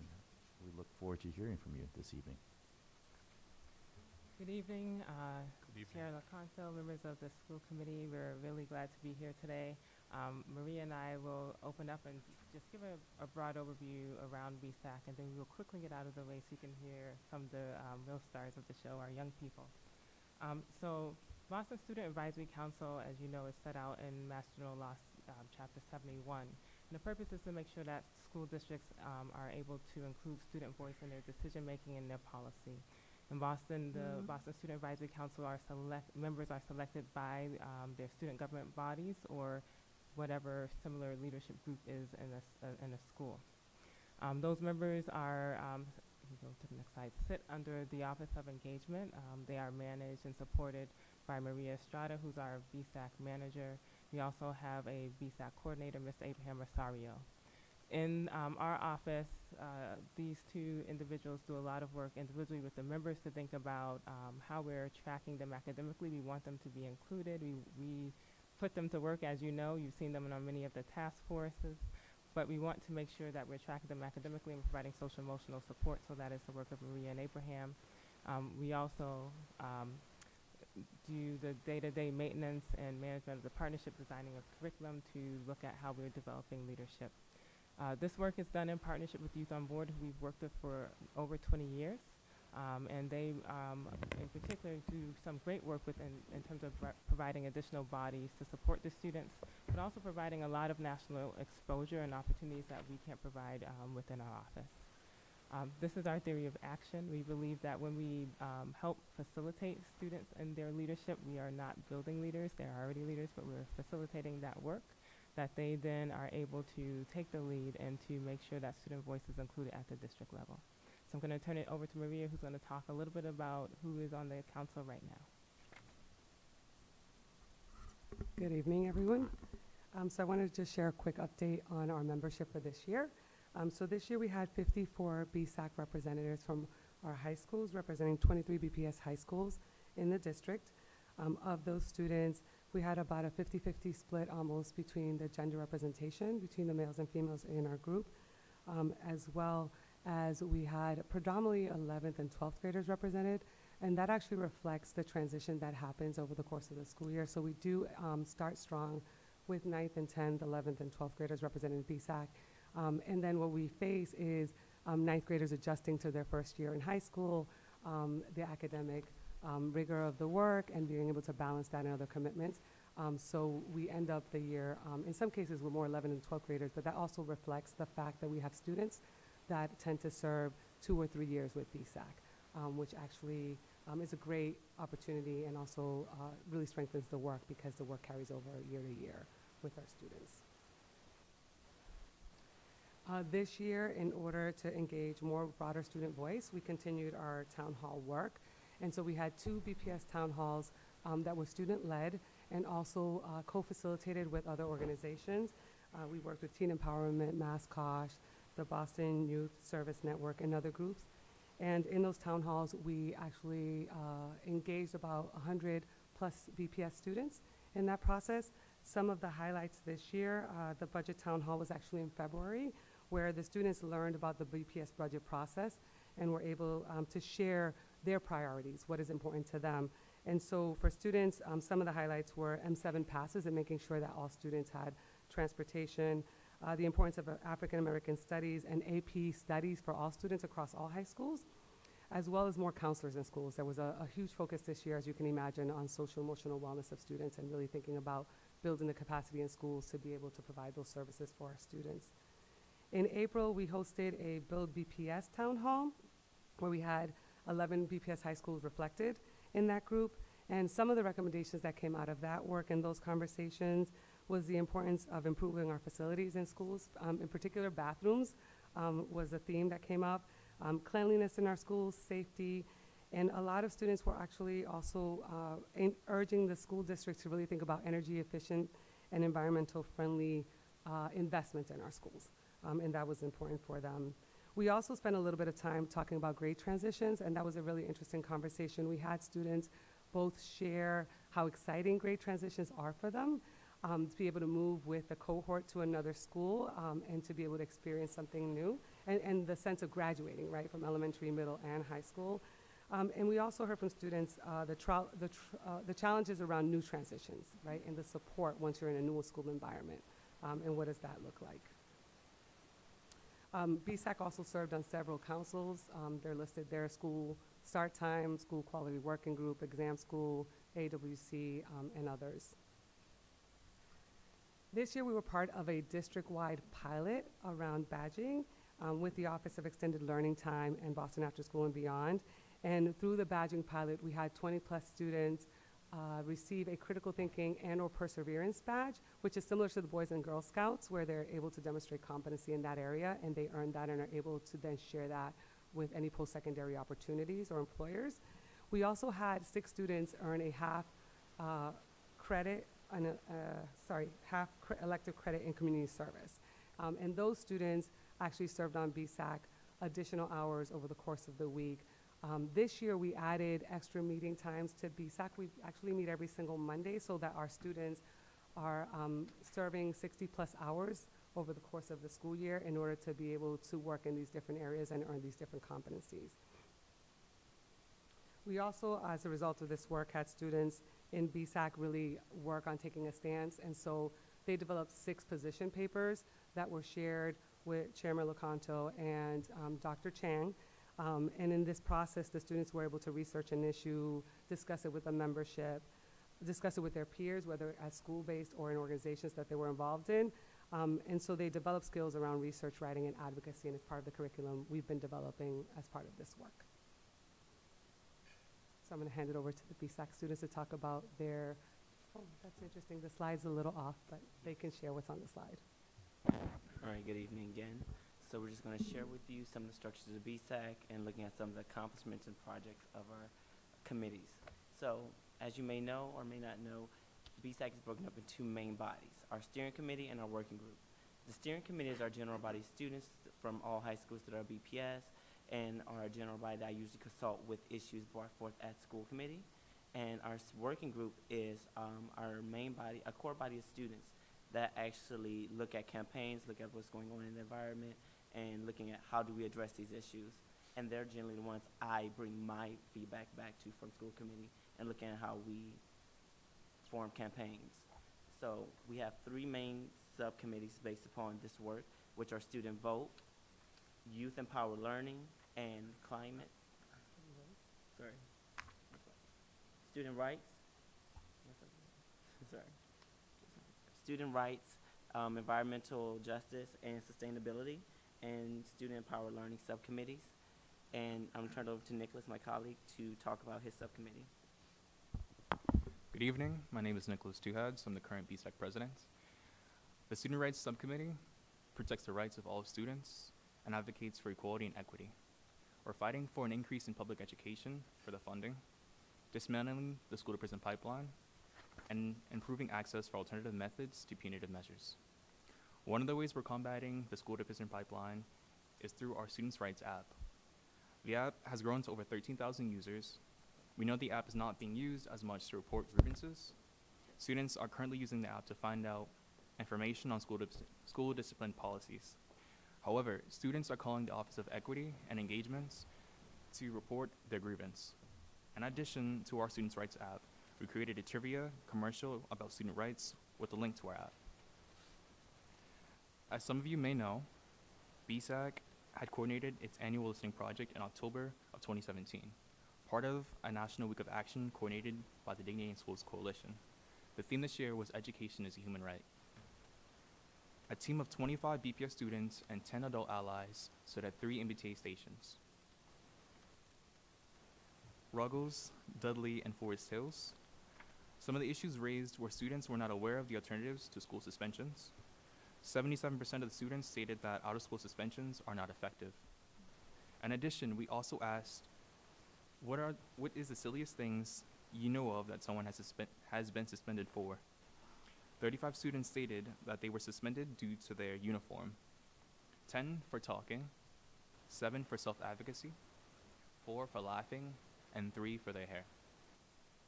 Of the students we asked how many students they know of that has been suspended and formally sent home, received detention, etc., 71% knew at least one student that was suspended, 41% knew at least one student and formally sent home, and 48 knew someone who had received detention. Another project we worked on this year is more counselors and social-emotional learning services. We're continuing to advocate for more funding for mental support and less attention and money to school police and better relationships with school police officers. As some of you are aware of, gun violence in Boston is a concern in our neighborhoods, and we need to think about how we address safety in our streets, not just in our schools. As a result, we decided to participate in the March for Our Lives campaign and rally here in Boston on March 24th. We also met with the Marjorie Stoneman Douglas students at Harvard on March 20th with other students across from the state, and then again on May 29th here at Bowling. We know that Dr. Urate is not here today, but we would also like to thank her for providing funding to support our work. Because of her support, we were able to create a space to engage young people in these conversations, provide food for planning meetings, advice on gun reform efforts and legislation, and we also wrote position papers as mentioned in the previous slides. And I would now like to pass it on to my colleague, Keandre. Now we're going to talk about my subcommittee, which is Student Empowered Learning, also known as Youth Empowered Learning. Our subcommittee's purpose is to make sure that students have the space and the platform to speak up and use their voice, but not only about using their voice, but having an educated voice on issues prevalent in Boston Public Schools, looking at our priorities as BSAC and also looking at some of the BPS priorities. So the 4 projects, starting with Student Vote. The Student Vote project is the campaign looking at the student representative role specifically on the school committee and looking at, although the student has a voice and the student is heard, which I appreciate all of you for echoing today and passing on with me, sometimes it's necessary for a student to actually have that form of grit and teeth to what they're saying, making sure that their voice not only is heard, but it holds weight. So although I appreciate all of you for hearing me and truly listening to me and giving me feedback, it's something that we believe necessary and that all our students that we survey and spoken to also see that should be a right for the student representative on the school committee. The next project that we worked on is the student feedback and teacher evaluation. And this year we're honored to say that We have had this piloted in 5 schools this year, and we look forward to working with Boston Public Schools in the future to broaden the amount of schools that we have this in, and making sure that student voice is actually heard again in the classroom level, looking at how teachers are teaching and what practices are actually working in the school environment. The next project is the funding for civics, which we just heard that recently House Bill 4545 was actually passed, which creates more funding for civic engagement. And we look forward to also building more capacity in Boston Public Schools, not only in BSAC or not only in Sociedad Latina for students to be civilly engaged, but for every student to have the access to this at the school level and the classroom level. And last but not least, we have the Increasing Student Voice campaign. So Increasing Student Voice is basically, again, having this place where, like BSAC or Sociedad Latina, for students to actually come, step up, bring their issues, share their issues, and create a campaign around it, basically, to advocate on behalf of themselves, their peers, and the future generation of students. And BSAC has done that through one of the previous slides, as Ms. Estrada has mentioned, around hosting town halls or encouraging students to come to the town hall meetings that we have here in BPS around Bill BPS or around later school start time.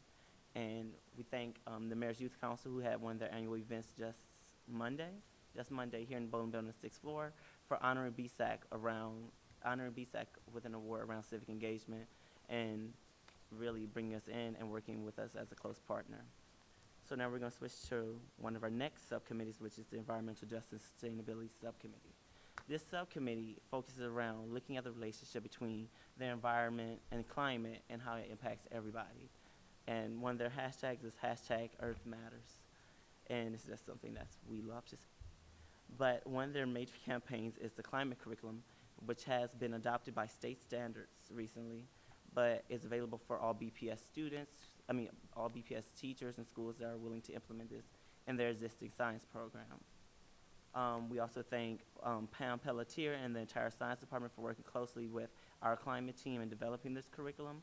And it's been a long time coming. We have actually been presenting this to some of our partners, such as BTU just earlier this year, and some of the health centers, which Nish could mention later. And the next project is Power Down Fridays. Power Down Fridays is a true project also brought forth by students, noticing that just leaving school on Friday evenings, that a lot of the equipment is left on, a lot of the lights are left on in their school buildings or BPS property, and they said the money that's being used to keep those lights on over the weekend or after school is also funding that could go towards something more meaningful. So we encourage students, and they developed this campaign where they spoke to the headmasters or facility managers to say, hey, if we can't find funding anywhere else, at least let's not damage the environment at the same time. Let's just turn the lights off for the weekend and minimize the impact that we're making on the environment. And I'm going to turn it over to my colleague again to finish up about the subcommittee. The next topic is zero waste. It's an initiative to reducing waste in our homes, schools, and our communities through single streaming recycling and composting. BSAC has conducted trainings, approximately 20 trainings locally and nationally on both climate topics such as zero waste and promoting our climate curriculum and our Students' Rights app.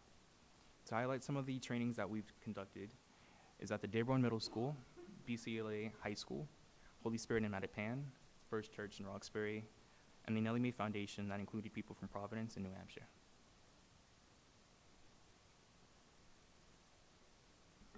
So just to wrap up, I think this is one of the favorite parts of my job, working with the young people.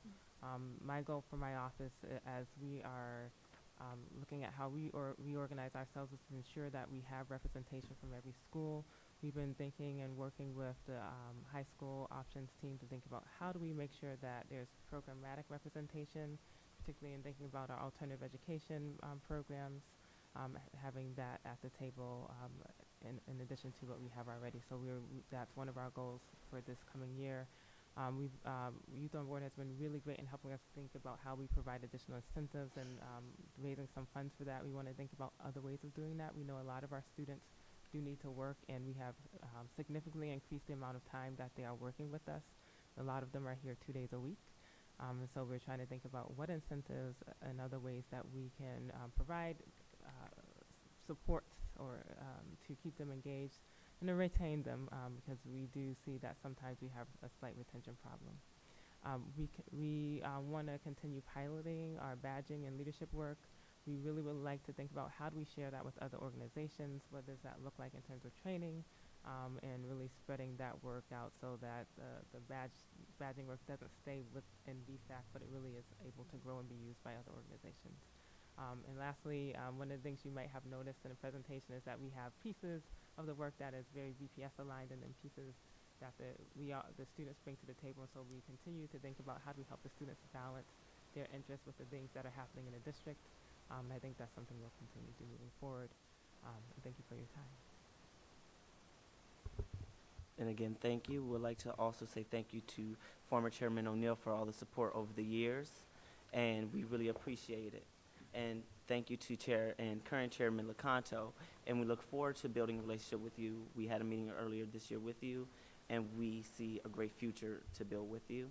And thank you to all the members of the council, both as a collective and individually, for your support of all of our students and your dedication to Boston Public Schools, including you, Ms. Sullivan, for all the support you've given me with communication over the last year, 2 years. And we open the floor for questions. Well, thank you, Mr. McClay, Mr. Estrada, Ms. Roberts, Ms. Twoheads. I'll open it up now to the committee for questions and discussion. Ms. Oliver Davila. Thank you. Thank you guys for your presentation. Much appreciated. This is the best presentation in my personal opinion. So, thank you. That's not because I work with youth. It has nothing to do with that. So I just wanted to ask a couple of things, and first to start off by really commending you on the climate curriculum and all of those pieces. I know that's not exactly aligned, but if you really think about the direction that we're moving as a country and looking at STEAM, it really is. I commend you on that because I think, unfortunately, in this conversation, the climate conversation, there are no people of color that are included in this conversation. So we really need to really have our young people, again, be the change. And so just seeing that is great. I look forward to seeing that grow and to really start in the younger grades and how do we really start having this conversation that the earth does matter and this is our planet. So I really commend you on that. I wanted to ask if we could get a copy of your position papers, if you could send them to us, because I really would love to read all of them. And I wanted to ask, you talked about the evaluating teachers. I'm sorry if I missed that little piece. I was walking in and my heels were clicking. So are you evaluating teachers? And if you are, what does that look like? And what still needs to happen? So this work actually began in 2010. And the BSAC students started this work with what they used to call a friendly feedback form. And so it became state legislation and a mandate that actually it be part of teacher evaluation. And so this year, the Office of Human Capital actually combined the tool with some of the questions that BSAC had. I don't know who the vendor ended up being that actually implemented it, but it was piloted in 5 schools, actually this month. And so that is student feedback that I believe will inform teacher professional development is this first phase of the conversation and what happened as a pilot this year at 5 schools. And one of them was a high school. Okay. And would that also include youth that are not part of BSAC? Would they have an opportunity? Yes. Okay. Yes, this is not at all just BSAC. Okay. This is actually a K through 12. Okay. And so the pilot this year was 5 schools representing K through 12, and it was the classes were selected randomly at each of the schools. Okay, and if along the way when you come and present, if you could let us know how that's going and what are the challenges, because we want to be supportive of that. I think it's huge to have student voice be part of teacher evaluation. So. And I just wanted to add to the curriculum, the climate curriculum is actually K through 12 as well. Oh, it is. Okay, good. And we can share that with you as well if you'd like. Yeah, that's great. Oh, I love that. That's even better. My other question is, looking at young people who represent their school, if there's only 1 or 2 per school, what can we do to support each school? So I know BSAC comes together, but when I think about like a school by school takeover, what does it take and what kind of support do you need so that each school could be its own little hub but still come together as BSAC?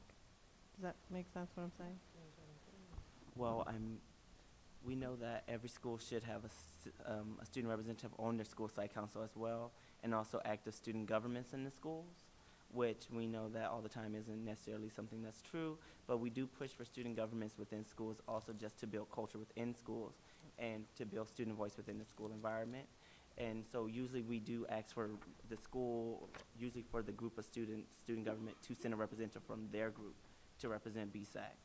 So I guess just pushing for more student government, student voice in the school level will help us to build more capacity at the district level. Is that something, Dr. Chang, that is covered in when the principals come together at the beginning of the school year in terms of the sharing the importance of BSAC and really having a representative to make sure that we actually have that? I can make sure it is on the agenda for next year. That would be great. So whatever way we can support. I also want to add that one of the reasons why we added a staff person, so we have a BSAC coordinator, so that we can now have someone boots on the ground to start going into schools and saying, where's your student government? I think the other task that we have on our plate is to think about not just making sure that they're in place, but how are we providing support to student government advisors. Right. It's not just that you need to have a body in place, but you need to have a body that engages students as leaders and that knows how to foster leadership.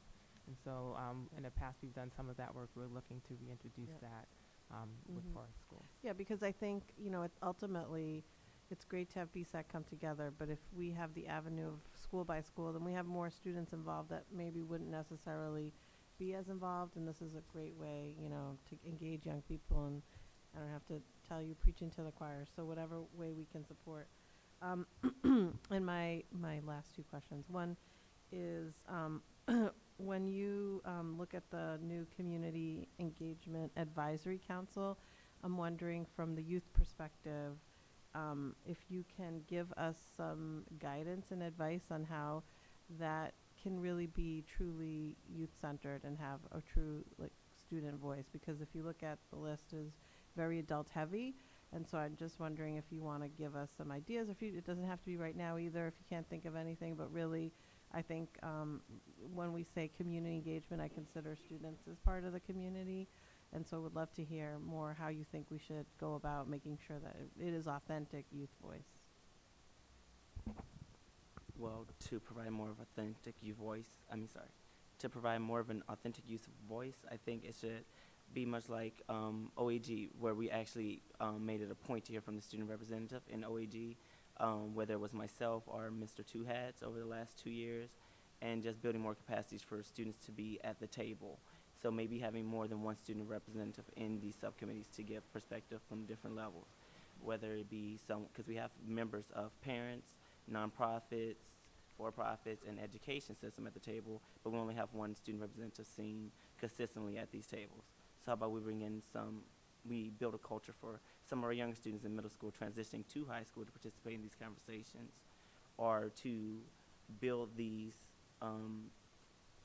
tables where there's more of a ratio that is conducive for students to actually feel like they're welcome to give their opinion without any restrictions or having to filter themselves. Thank you. I think the one thing I would add too is that the participation, the success we've had in all these different councils and coalitions in the district has been because of the mentorship that's happened. And so our goal is always to align the young people that are serving on these councils or coalitions with someone, an adult that will be an ally for them. We also are very intentional about making sure that the young people have a pre-meeting before they start serving so that they understand and have the historical context and the information that they need, and that they know that they have access to this person if they have any questions, either prior or post these meetings. Yeah. Then you can come into the meetings and train the adults on how to work with youth. And we can also really run helpful. a training definitely for the adults on how to work with young people. We talk over them, and it's a process. So I would just say, lastly, your grandmother has done a great job in supporting you, Mr. McClay. No, she'd be really proud back there. Thanks, Grandma. Thank you.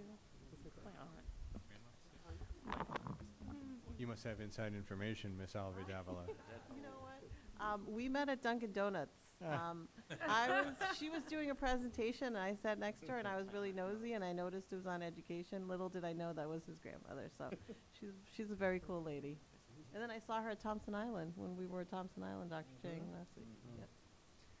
Well, I'm sure your pride greatly exceeds ours, but we're happy to have you with us. I did just want to note, Ms. Oliver Davila, one other item that you mentioned earlier, which is the representation across the schools and the efforts by the district. I also wanted to point out the effort that was begun under my predecessor, Chair O'Neill, in calling out every school leader that comes before us to ensure that there's a BSAC representation across all of our high schools. And I appreciate that. And if you take a look at the appendix in the report that was given tonight, I believe we have representation now in 2/3 of our high schools, which we are not at 100% obviously, but we are slowly, steadily working towards that. And so we appreciate the work in that regard, and we'll continue to advocate for that. Dean Robinson. Thank you for the presentation. This is one of my favorites as well, because there's so much refreshing information, so much refreshment that comes from you all in the work that you're doing. I have a couple of questions. I'm trying to group them so it doesn't sound like the 15 things that I have noted here. So I'll start with Chairman Lecanto's last point, the 66%.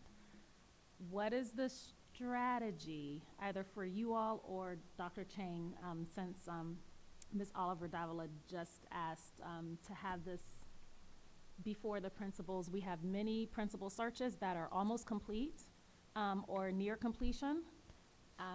What is the strategic plan for these 12 schools without reps to know that this is a priority for the fall, and then for the new principals coming in to know this is the culture of student voice from those schools? So that's one question. It may not be for now, it could be for later, but I know we've asked this question before. Every time BSAC, we hear something about BSAC. We want to know about these schools. I look at the diversity, which is amazing, great job. It looks as though you are really being intentional with the students who are leading, having voices in multiple areas.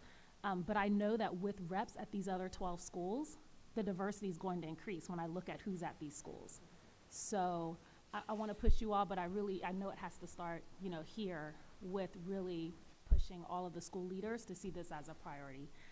So great job, and continue to build the membership, but I know our goal is 100%. I think that would be a great legacy for you, to know that this was something that you continue to beat the drum on, making sure that every school. So here's a question, BSAC 2.0, building into some middle school leaders, recruiting the next generation, recruiting a pipeline of leaders. Is there any strategic thinking? And I'll give you a little bit of context why I'm asking. Having been to the middle school championship yesterday, right, for outdoors, having seen the indoor track and field in the fall, having participated in a lot of middle school happenings, around the district, having been to Soul Train this past Saturday, the running club in Boston, and seeing so many middle school students and high school students, seeing that there's this strong pipeline of leaders, seeing that there are high schools that are now expanding into middle schools, and so they're building an internal pipeline of leaders. Has there been any thinking, or any of even the BSAC leadership team members, of, man, I wish I knew about this, or I saw this in 7th and 8th grade and I was better prepared by X, Y, and Z? You're chomping at the bit, so I'll let you go ahead and answer. You're looking like you're ready to answer. Has there been any thinking about middle school engagement? I mean, of course, everyone wishes they had this opportunity at an earlier age, because everyone has this fire to really express their minds in regards to what's going on in their schools and their community. But again, this is an amazing opportunity for me, as I've mentioned earlier, and time again. Coming from where I'm from, this was not a real thing for students, especially students of color. So Exactly. I do wish I had this, but in another city. So coming to Boston in 9th grade and having this opportunity was something that was eye-opening, and I found that it would have been useful at an earlier age. But also we do have to think about building it, what capacity can we do it, because there's enough space, enough things going on as students transition from middle school to high school, when they're still trying to find their voice and what that really is. Right, right. So, and is there a way to start it early, of finding their voice? I'll turn it. I think what I would answer to that is that we know that there are student leadership groups in middle schools. That does exist. So there is an opportunity to build something similar at the middle school level. The challenge is, we had this conversation in the department previous years, is how do we create the structure for students, because right now at high school centrally, coming from across the city is manageable for a high school student. When we're talking about middle school students, we're talking about transportation looks different, the hours are different, right? We're able to meet into the evening and late hours here. How are we getting young people home afterwards if they're in middle school, and coordinating that piece? So we've had conversations in the Office of Engagement. It is something we are interested in and would be exciting to explore, and we do have to think about that it would look different, right? It wouldn't exist exactly as the current BSAC structure exists. Is there a way, just to kind of jump in, not to, I'm not necessarily asking about membership opportunities, because you're right, that's another strategic plan that would take another presentation to think about and plan. But even a preview, just like colleges have college for a weekend, they have a college day. Is there a way for middle school leaders, middle school principals? These are the conversations I hear when I go to K-8. So that's why I'm asking this question, because middle school principals are concerned about that those seventh and eighth graders who are thinking ahead, but they may not know what is yet ahead. So is there a way for BSAC to serve as mentors for a day, and sharp and bright middle schoolers can attend a meeting or attend a function or attend an event so they can see what's ahead, so they can have that preview of, oh my goodness, this is what happens in high school, this is what I can do. I'm thinking about this outside of the school committee, but also even while I'm here and seeing a young man who is not quite high school aged in the audience, and he's sitting beside an adult who is, I saw him pointing to the screen, so there's some engagement going on. I have no idea who you are, so I'm not, this isn't a setup here. That's actually Abraham Osorio. He's the new BSAC coordinator, and that's his son. Okay, well then here, welcome to BPS. But this is kind of the future. This is what I'm envisioning in BSAC 2.0, where there are middle schoolers and elementary age students who are activated early. So it's just a thought, maybe a one-time thing. It's just something to throw out there. I have some future ones, and he has some future ones who will probably be getting there. So I know you were about to say something, Martha. I was just going to say, one of the things for me, I think about the badging, the leadership badge, and how that might be an opportunity to bring this down to the middle school grades, particularly where you have adults in the building who are interested in building leadership capacity. Additionally, I don't think that this just needs to be in BPS. One of the things I've said to Maria is, as we're thinking about our leadership curriculum, is how do we begin to share that with partners? Because many of our partners do have our middle schoolers and our high schoolers. So beyond what we're doing here, how do we provide those opportunities outside and make this whole city the classroom around building student leadership capacity? I want to pitch again, Soul Train City or some of these partners who already have a handle on students who are really engaged and activated. I'm just throwing them out there because I've seen them in the schools, and I really want to applaud their work. Here's my last question that I'll just lump together. It's around parent engagement. You mentioned it earlier, just in regards to, if you were to look at younger students, you have to look at, transportation engaging parents. What does parent engagement look like already? Has there ever been any, for the friendly, I think you had mentioned the friendly feedback form for the teachers, correct? Has there been any type of friendly feedback form for parents? How have you been engaged in your team's life? How do you want to be engaged? How can we help? Has there been any forms for teens to fill out to say, this is how my parents are engaged at the school level, this is how I'd want them to be engaged? Has there been any strategy or strategic thinking around parents? The parent engagement piece around the BSAC program has mostly consisted opportunities at the beginning of the school year when we do orientations at the end of the year. Occasionally we'll have some surveying. I think it really depends on the BSAC priority and the work, whether they're reaching out to their parents or other adult allies in their lives. So it varies year to year.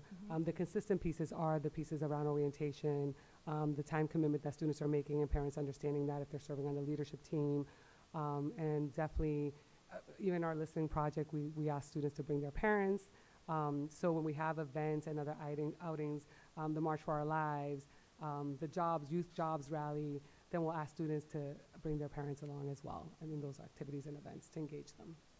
And I would say a little more broadly, a lot of that work actually happens through our parent university team.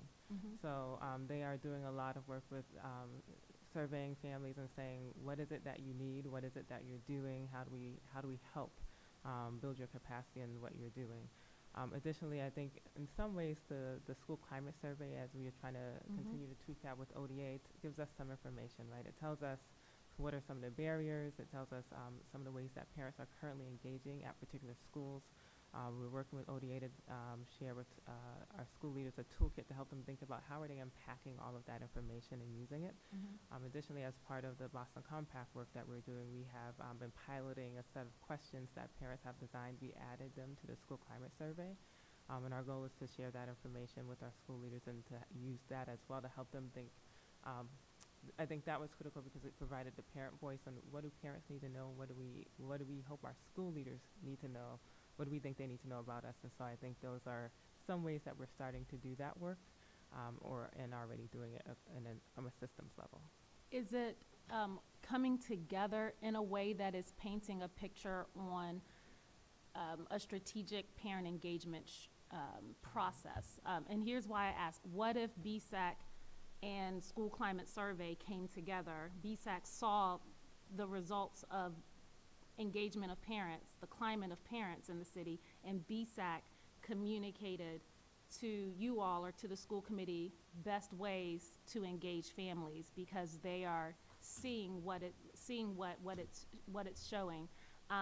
Again, when I'm visiting schools and I'm asking about parent engagement, one of the things that I hear is parent engagement is really strong at the elementary and middle school level.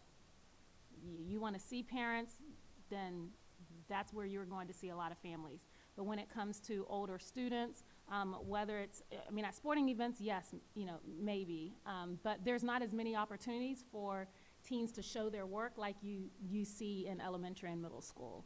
And so I'm wondering if such a strong engine like BSAC can help with the parent engagement engine that continues to, I believe, need work in the city. So your voices of how your own parents or adult allies are involved, and then what's the vision for adult allies in your life being engaged and involved? Because here we're talking to students who are leaders. What about the students who aren't leaders, in the school? How are their parents engaged? We have some schools where parents are fundraisers. And then we have schools where, some parents aren't connected. So I just wonder if there's a vision that BSAC could, employ for us to think about parent engagement, starting with your group, surveying you all, what works, what doesn't work, what could work, and then speaking that out to the rest of us. I just believe your voice is strong enough and it's mobilized enough to impact the district. That's just my belief. So that's the end of my questions online. Thanks. Thank you, Dean Robinson. Ms. Robinson. Thank you for your presentation, and I want to follow up on something that Regina said. I had the same interest in thinking about BSAC as something that goes younger.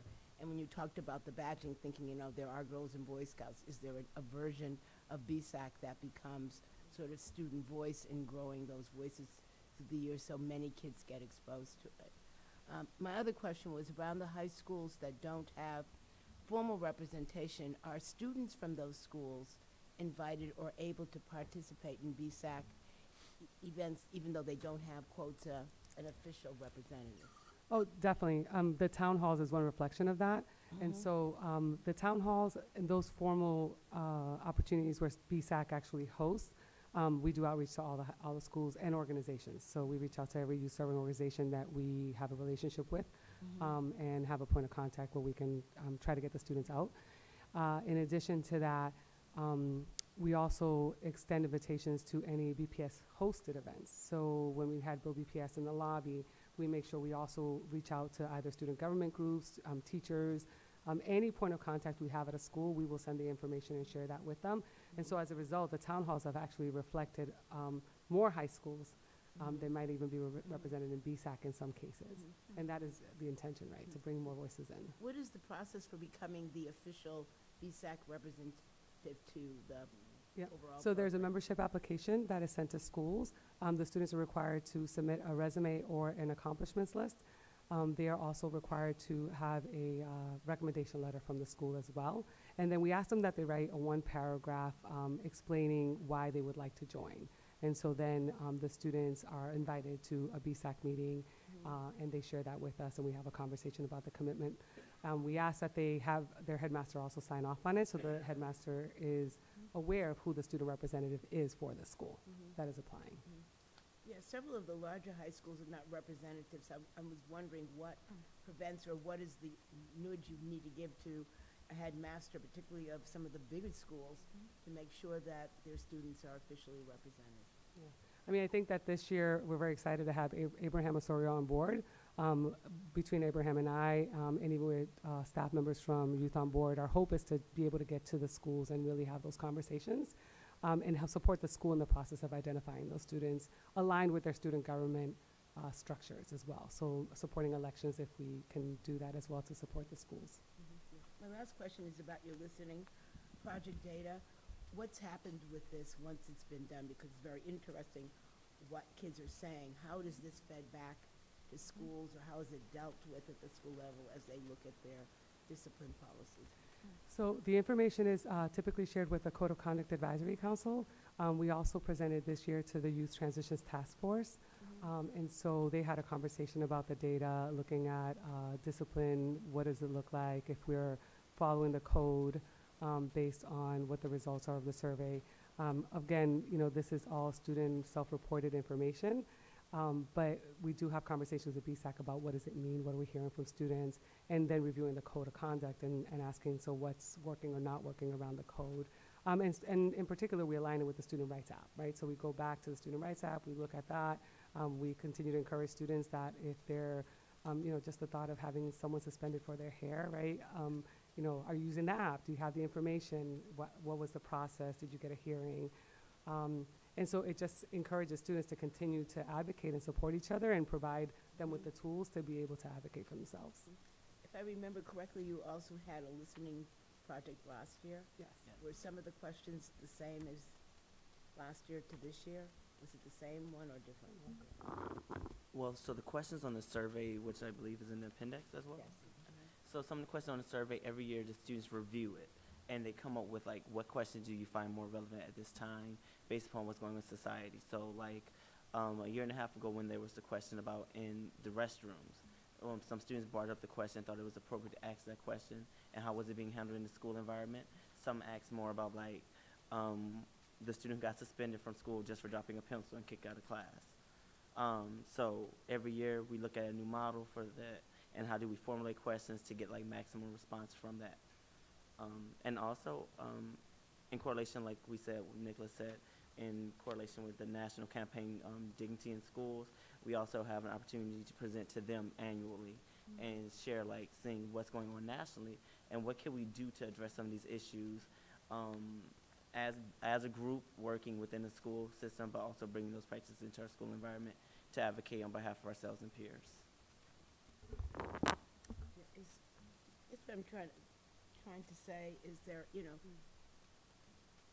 do we see change happening? So, I mean, if several questions have happened year after year, is something happening at the school level or with students and with faculty to see that those things are either changed or improved or, yeah, I guess how are we making improvements that include student voice as trying to influence them? So we actually as part of our preparation for this presentation was sharing the data with colleagues, and we kind of sat around and said, have we all looked at this data before? And we hadn't, so we all made a commitment to think about how do we start to look at this data together and think about what it means and how we might be able to use it as part of a broader data set that we're using for schools. So I think we've been using it in many different ways with COCAC and other groups that are advocating, but we sat and said, how do we begin to make this connection between our departments and how we might use this data a little differently? And on the flip side of that, as students list these things, how are they helped to think about the behaviors that they present that cause these concerns?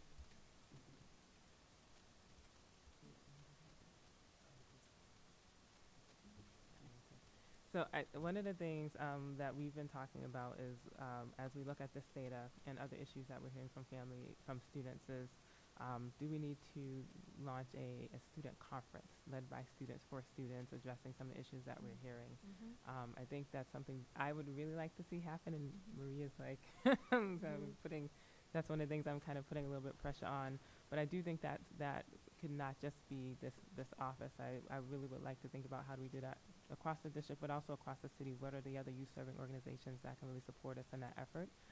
Because we have students all over Boston outside of BSAC, and quite frankly, just Boston students, period, who are having similar experiences. And so how do we create that space where we can begin to address those issues? And we're kind of already doing it in the parent space, and so I want to see us do that as well in the student space. Thank you very much. Thank you, Ms. Robinson. Mr. O'Neill. Thank you, Mr. Chair. So thanks for the presentation tonight. I'd love to see how BSAC continues to evolve and improve and expand.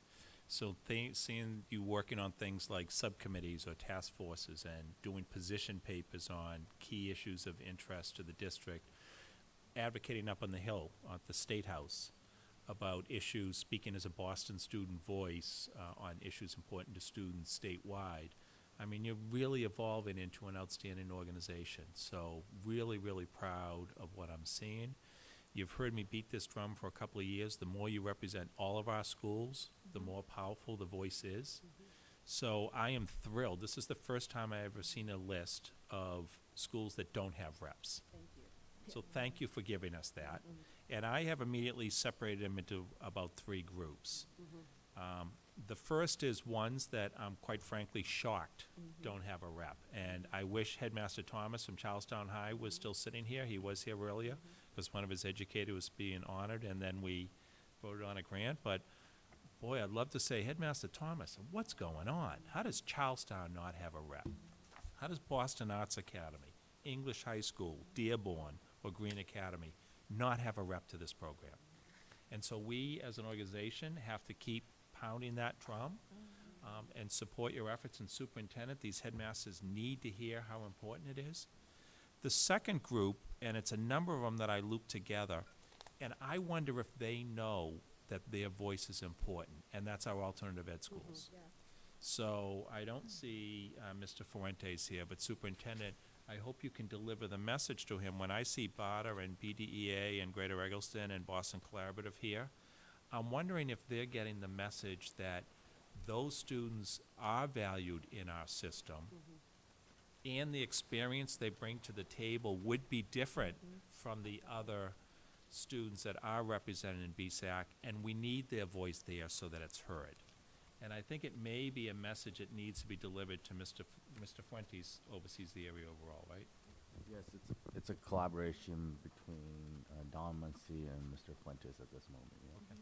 But I think that message needs to be delivered, and BSAC could be helpful in delivering that message and making sure it's delivered in the way that you are being inclusive, and even if it means maybe adapting schedules, because some of those schools operate on different schedules, but those students have an important voice. And the same as the last group that I see, which is the Henderson and the Horace Mann. Those are some of our students, you know, they're inclusive schools or students with disabilities. Again, a very important voice. And boy, I've met with students from each of those schools over the past couple of weeks that I'd love to refer to. Unfortunately, one's graduating, the valedictorian of Horace Mann. Boy, you would have loved to have her. But there were other great students that I met out there in the 10th, 11th grade that I think would be very helpful. I met some students at the Carter School thing the other day from the Henderson.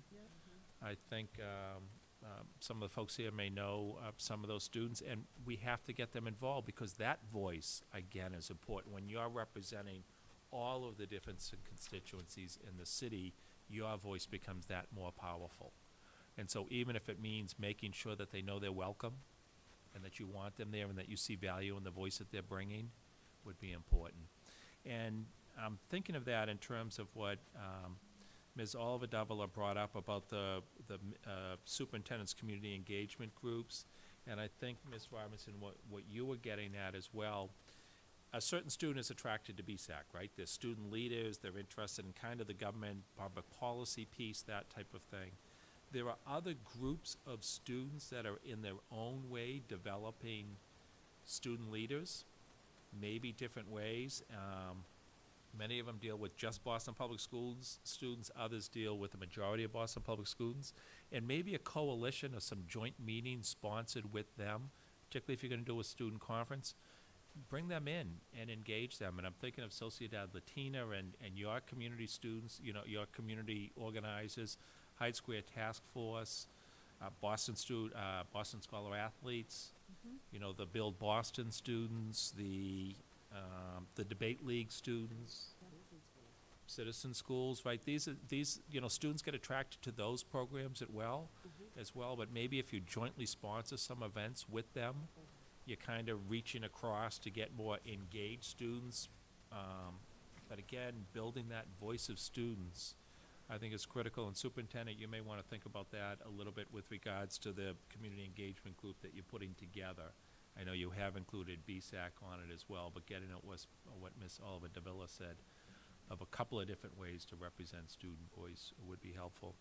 And the last thing is more of a question for you. Do you have any opportunity for national networking?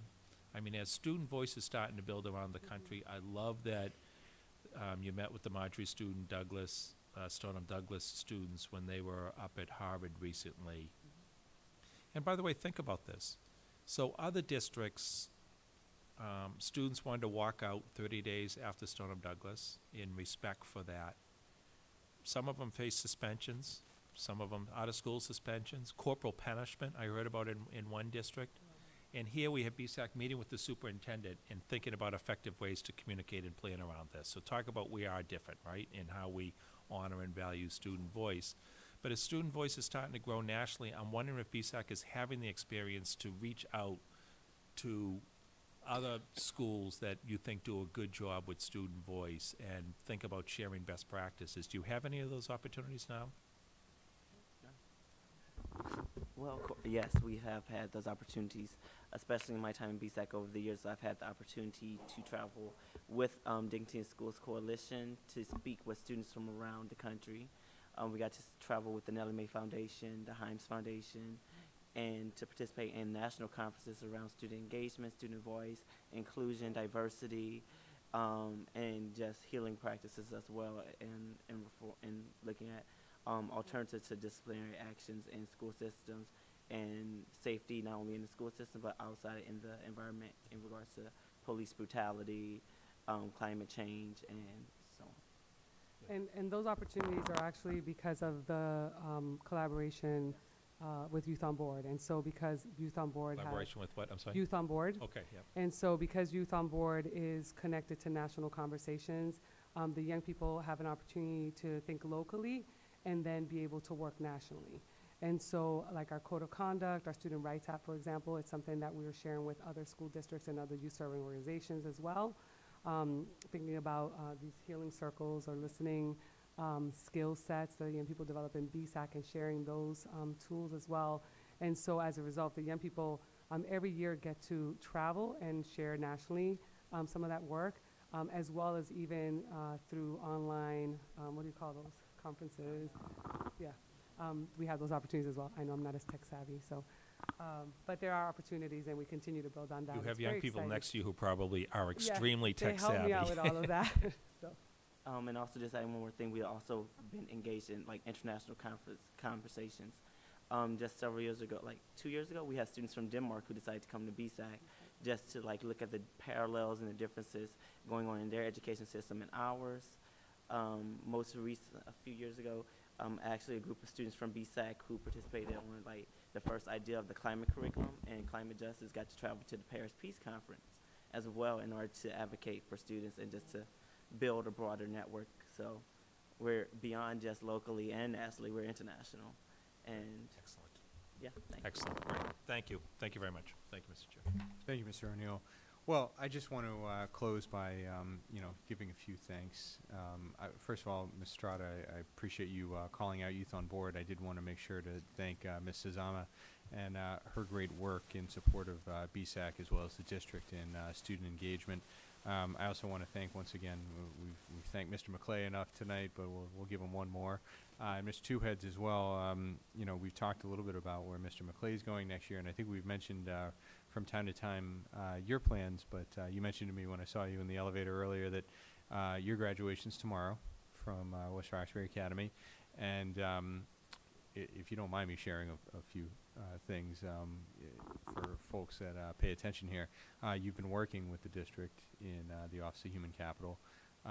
You might, my fellow colleagues might recall that Ms. Twoheads is going to be helping, joining City Year in the fall as one of the first members of the first cohort of the teacher, student-to-teacher pipeline in BPS. And to top it all off, you're going to be an intern at the Boston Teachers Union starting on Monday throughout the summer.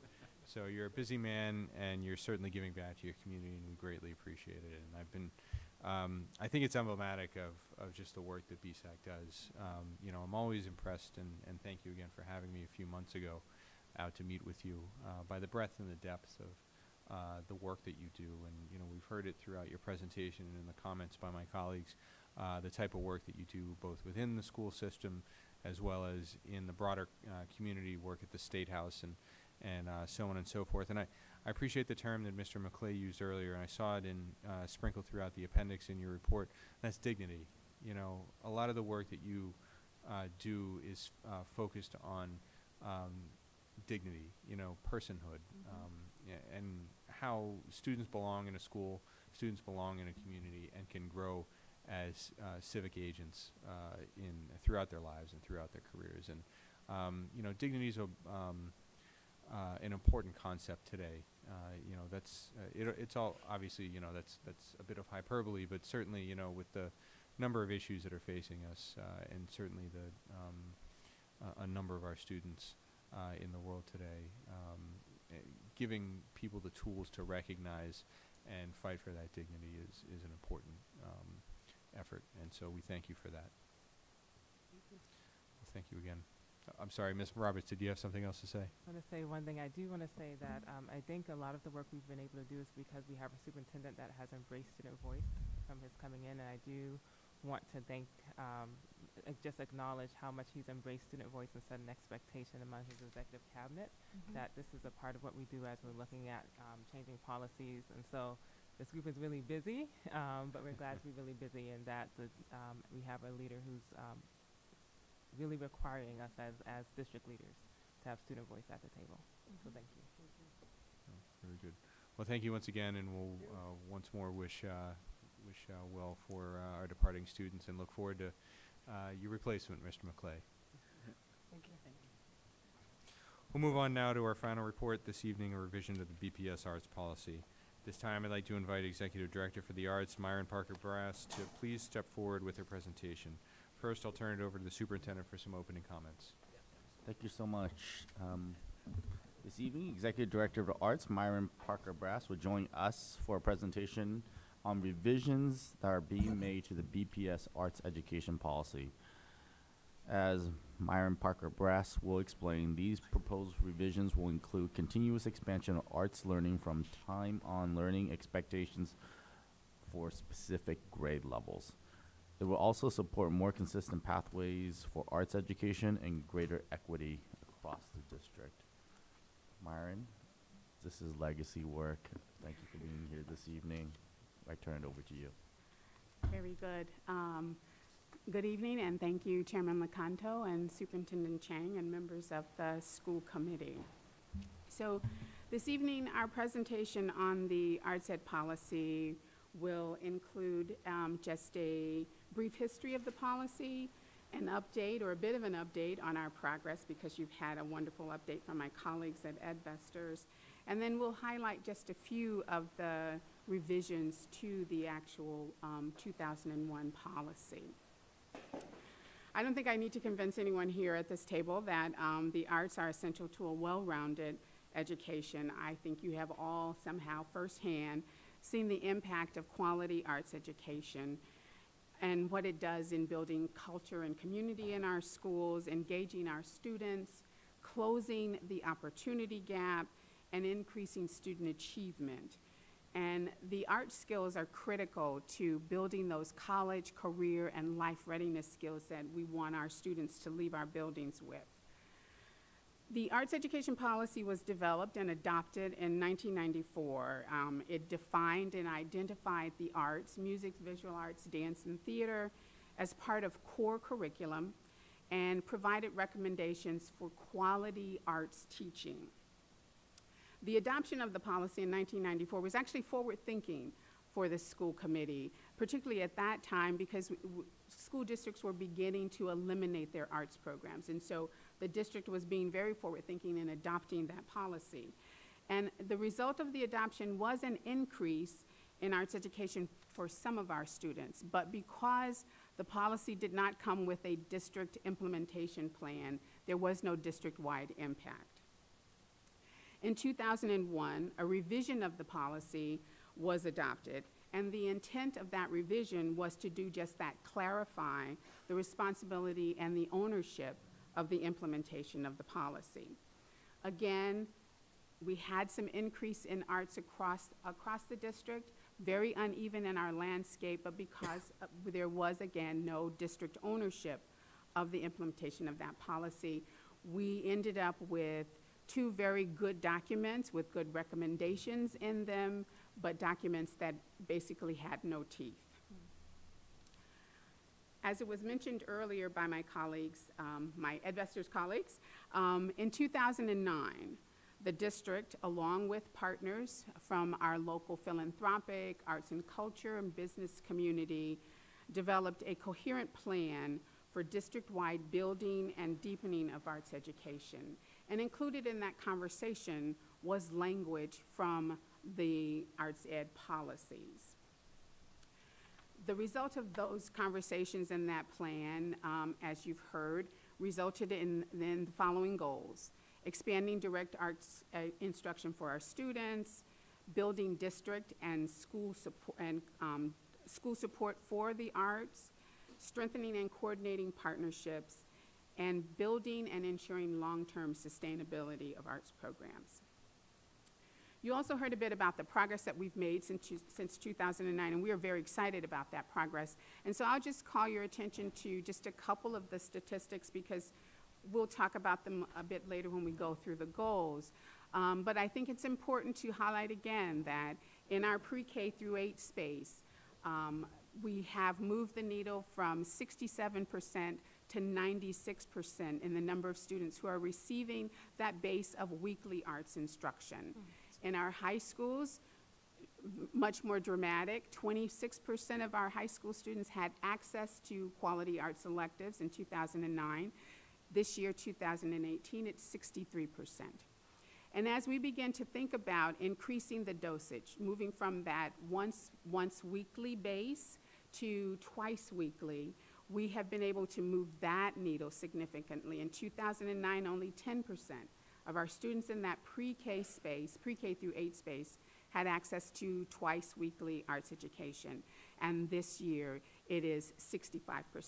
So dramatic increases in what is happening in our buildings around quality arts education. As we have been revising the policy, we certainly wanted to make sure that we were highlighting the success that we've had in the expansion work. But we also wanted to make sure that the policy is aligned to the district's strategic plan.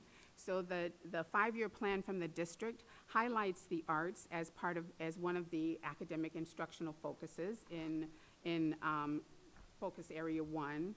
And we also wanted to align to the city's cultural plan. Boston Creates identifies arts education as an important piece of what the city should be providing for its citizens. So we'll go very quickly through just some of the language, some of the revised language for the goals. I think one of the overarching focuses as we were looking at what needed to happen in our policy as we move forward was the capacity to ensure access, equitable access, not only for our students to quality arts education, but equitable access for our teachers to have the capacity for rigorous and deep teaching and learning. So starting with goal 1, comprehensive and sequential arts education. We'll go back to those statistics about twice weekly instruction for our students. We kept the language from the 2001 policy because it listed minimum time on learning as 90 minutes per week for elementary, 120 minutes per week for middle, and that gets us to that twice weekly. We know that increased time on learning allows us to support district priorities. It allows our teachers not only to teach quality arts, but also to engage with their colleagues in quality arts integration. And more arts also gives us the opportunity to deepen those family and community engagements in our schools. With our equity lens, what we have added to this goal is the capacity to ensure that our teachers have the space for rigorous teaching and learning, and what we have included is a minimum teacher-student ratio. And we're listing that now at 250 to 1. We certainly would like it smaller, but we also are still working in some of our buildings where we have 1 arts teacher and 500 students.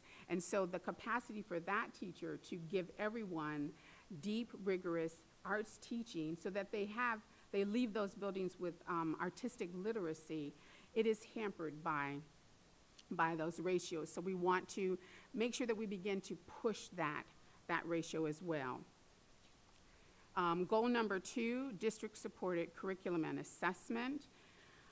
Recruiting and retaining excellent certified arts teachers requires that the district support those teachers. And so we will continue to provide our teachers with best practice curriculum and instruction and assessment opportunities. We will continue to provide them with professional development opportunities. We have added to this goal something that does not happen in our buildings, and we really need to begin to open that conversation widely across the district, is the opportunity for arts teachers to have common planning time. Not only common planning time as teachers, as arts teachers, but also to be engaged in common planning opportunities with their other academic colleagues, so that the arts can be a part of that broader discussion around how we support a school's priority, how do we support a school's instructional focus. And so we have added that to the revision for this year.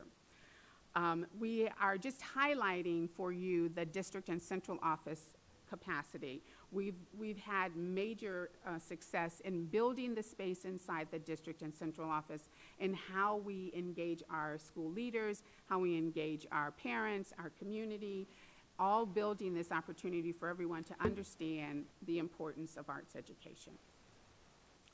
And then finally, we'll move to goal 4, ensuring adequate and sustainable funding for the arts. This is the one that makes us all just a little nervous when we say it. And so, as you heard earlier, we have been successful in increasing funding to hire certified arts teachers. And a certified arts teacher is essential to increasing sequential arts instruction. There are 2 important things I want to highlight around that capacity to increase the number of teachers. The district's increased commitment to funding for arts teachers has been a driver for our local and national philanthropic community to make commitments to the work that we're doing. So the district's commitment certainly has shown that you are committed to this process. The other piece that I think is important to highlight is at the beginning of our expansion work, we did have additional dollars allocated from the budget to our schools to hire arts teachers. But over the last 4 to 5 years, the continued increase in the number of arts teachers in our buildings has been decisions made by our school leaders. They have decided that they want to include or increase the amount of arts education in their buildings, and this is the exact return we want. We want them to help let us help them start the movement, and then they become the owners of it and the sustainers of it. Unfortunately, what has not kept pace with the funding of arts teachers has been adequate funding for basic supplies and materials for the arts. And so we have left language that was adopted in 2001 in the revised policy, and that language set forth a percentage allocation of the school's per pupil supply budget to be allocated for supporting their arts programs. So we want to be as careful with this implementation of this allocation as we were with the hiring of teachers. And so what we are proposing to help our school leaders begin to implement this is that over the next 3 years, working with the budget office, we will have conversations during budget planning time with our school leaders, helping them understand the importance of appropriate funding for their arts program. So beginning with the 1920 fiscal year budget conversations, we will guide the school leaders in how to allocate for their arts programs. We will have some targeted discussions with the schools that currently spend less than $500 in a year for their arts program. But we will be very careful over these 3 years to be incremental about how we move the schools towards resourcing and allocating for their arts programs, because we do want it to be a sustainable process for them. We want them to own this just as they are owning their hiring of teachers. And just briefly, we have included in the policy some district commitment opportunities that we know will help us continue to move our process forward, to continue to build and sustain arts education. You know, I think the most important of these is to ensure that the access to quality sequential arts education continues to be a priority for the district, that we are building a narrative that is district-wide about this, about the importance of arts education, that we will continue to ensure that we are looking at how to adequately and sustainably fund arts education. We're delighted that the arts are included in the district's long-range financial plan discussions, and so how do we make sure that we continue to build in that space? We want to ensure that the policy and the implementation plan for the policy is fully embedded in the operations and practices of the district. We have aligned our implementation plan for the policy with the implementation plan of the strategic plan, and so we have set benchmarks and guides for the implementation of the plan, and so we want to make sure that the district and the school committee is monitoring us. We want you to ask us questions. We want you to be engaged with the policy as we continue to move it forward. And we also want to make sure that we are highlighting for the district and the broader community the success that we are having with quality arts education, the model that we have become for urban districts. We have, for the last 10 years, done an annual art survey which assesses our progress, and that data is available. We have, for the last couple of years, been working with schools to complete a school arts index where they self-report on where they think their programs are, whether they are a beginning programs continuing to build or that they are an excelling program. And so we think that that data is important to include in the school quality framework, to include in the opportunity index, so that parents and the broader community understand when we talk about quality schools and a well-rounded education, that we do mean that the arts are included in that, and here's what we are doing to move that forward. I have just one bright spot that I will offer to you before we open up for questions.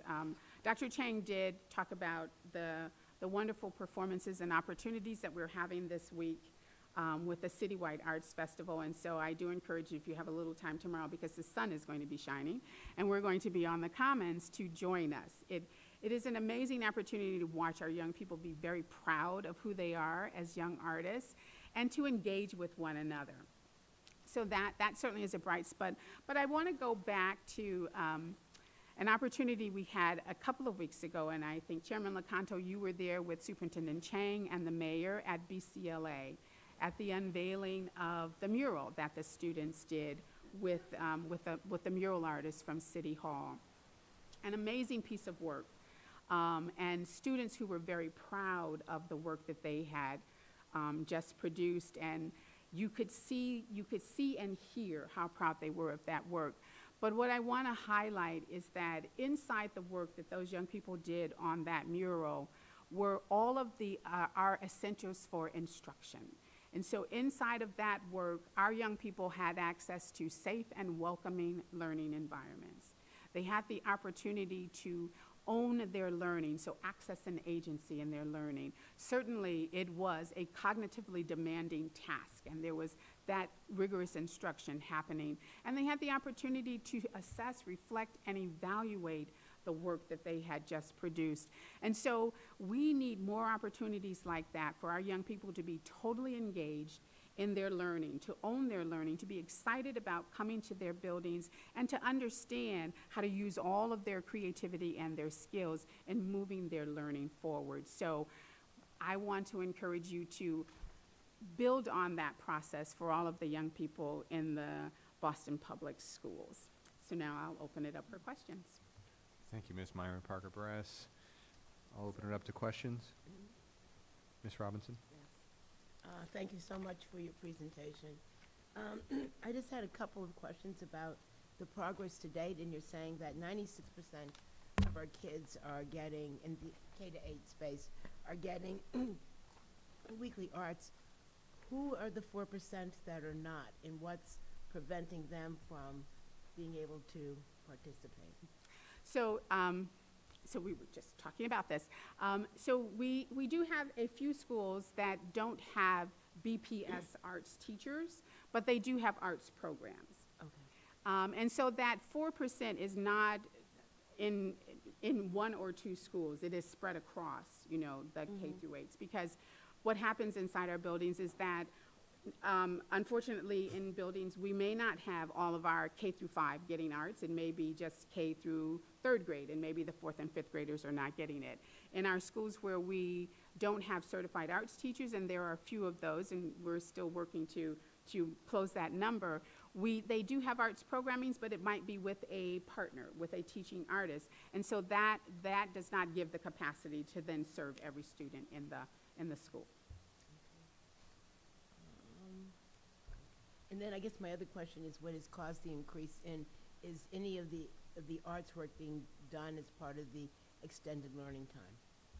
Or is this in class, is this during the regular school day only? Yeah, and so we are fortunate that it is in both spaces, and so that, you know, our Excellence for All schools do use the arts in that extended learning time. We do, our other schools who have that extended learning often bridge that space so that their arts teacher does both in school and what would they now consider that extended learning. So we have a good combination of that space.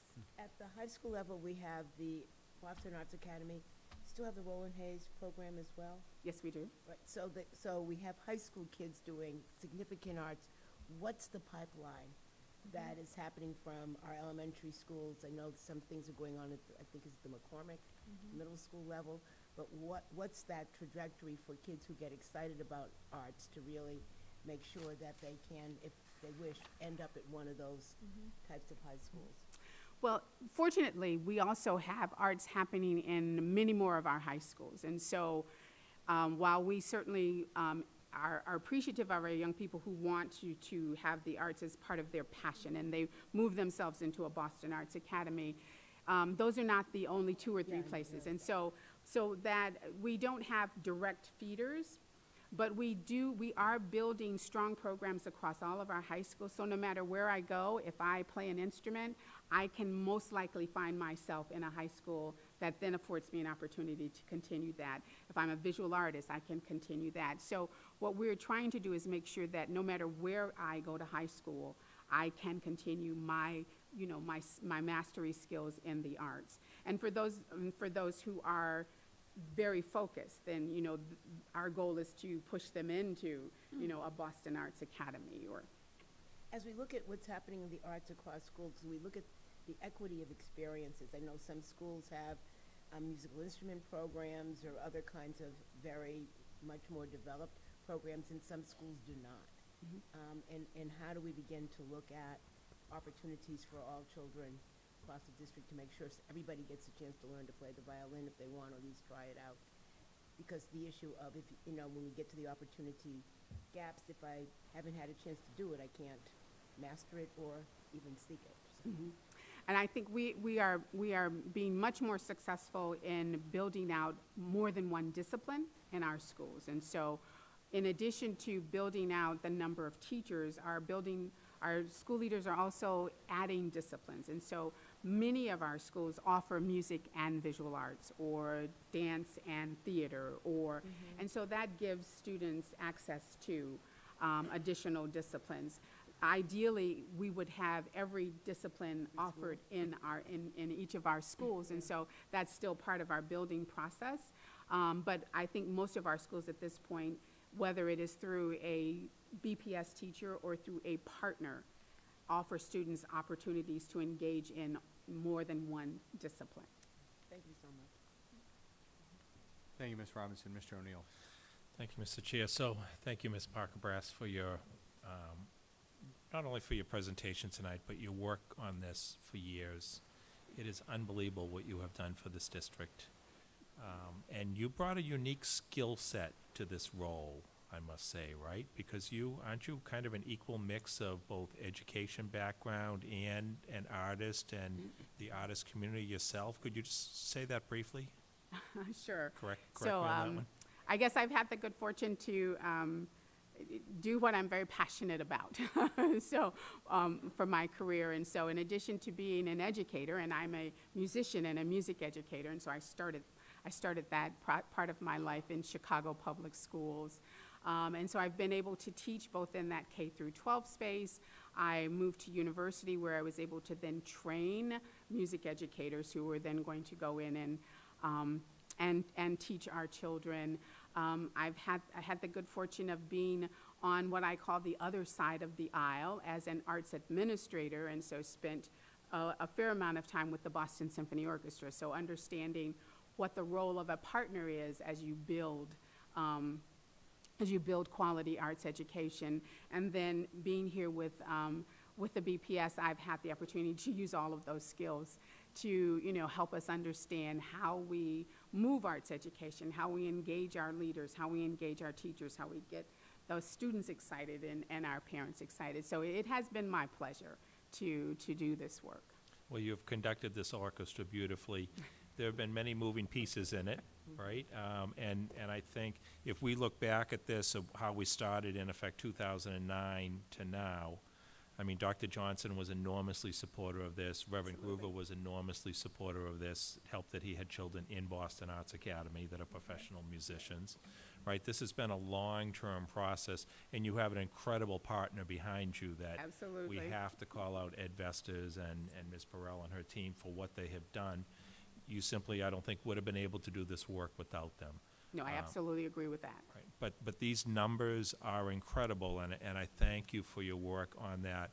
I do want to mention one thing, two questions. One is, you mentioned the number of certified arts teachers within BPS, and you said we're still not quite there.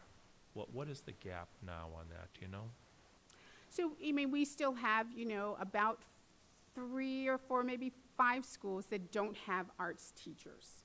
So that means that they have arts programs, but they don't have a certified teacher. And so for us, that teacher provides that access to sequential opportunities. So we would want to fill that.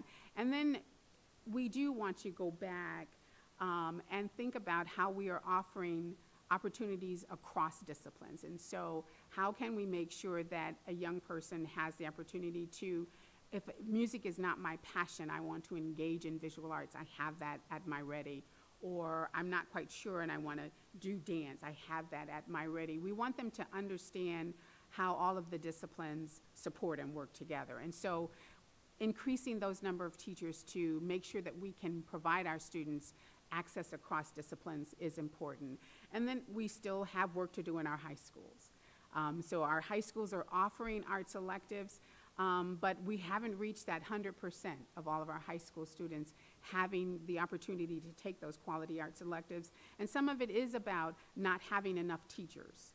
You know, most of it is about the schedule, and that's a whole different school committee discussion.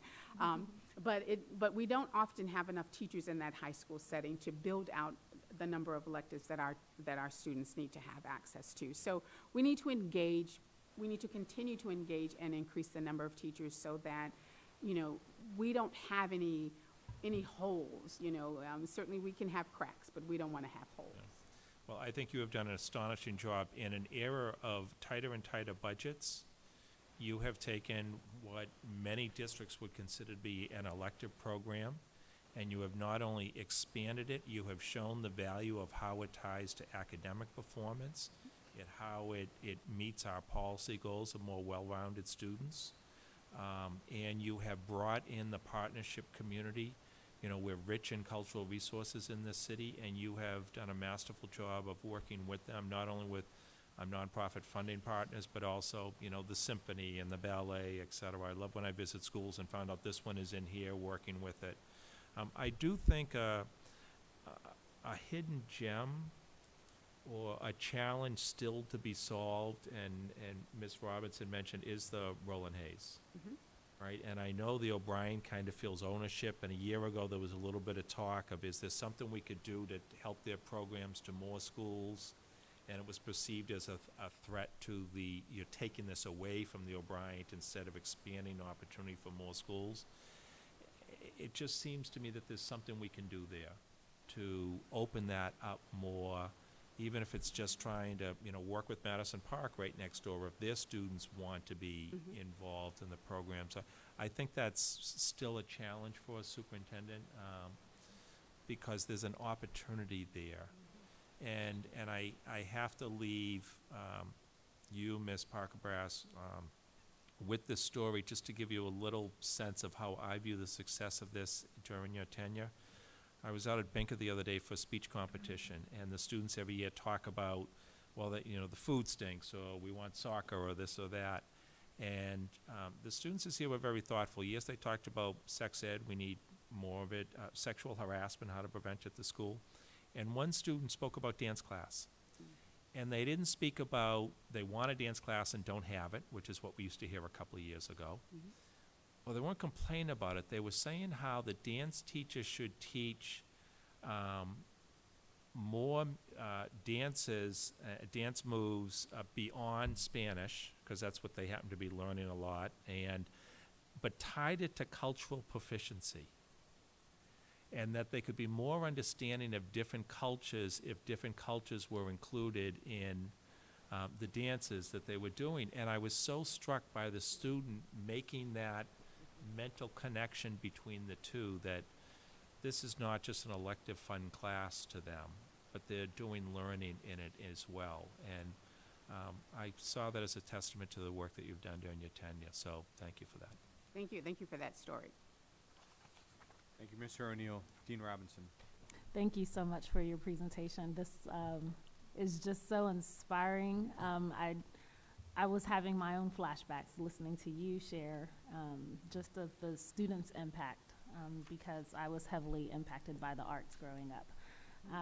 And it's one of the things I look for when I visit schools. I'm listening. I remembered visiting a school last year and so distracted and heading towards a classroom, but I saw the dance class. I was like, I don't want to go in there right now.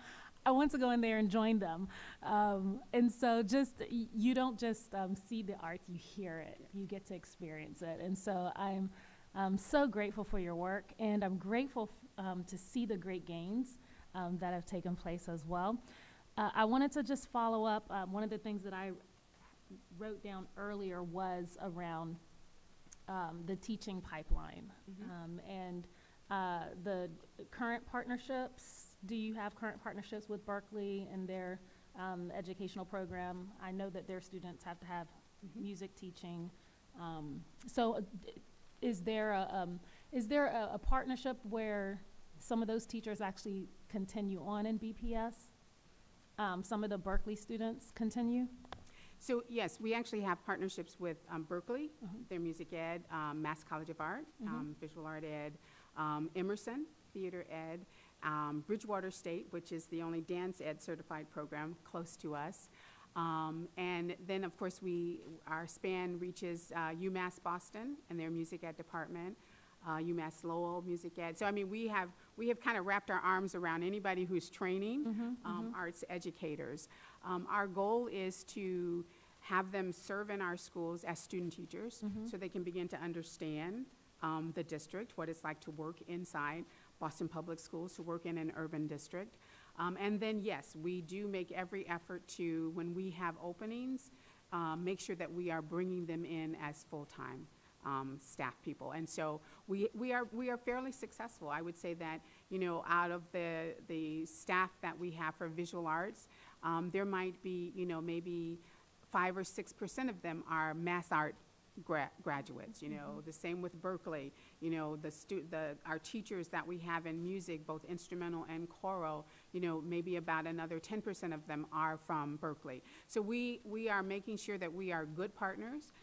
We've had the opportunity to work with Mass College of Art on developing curriculum so that when they are training their visual arts students, they are working with them on understanding what it's like to work in an urban district. You know, what do you need to bring and be prepared for when you walk into our classroom?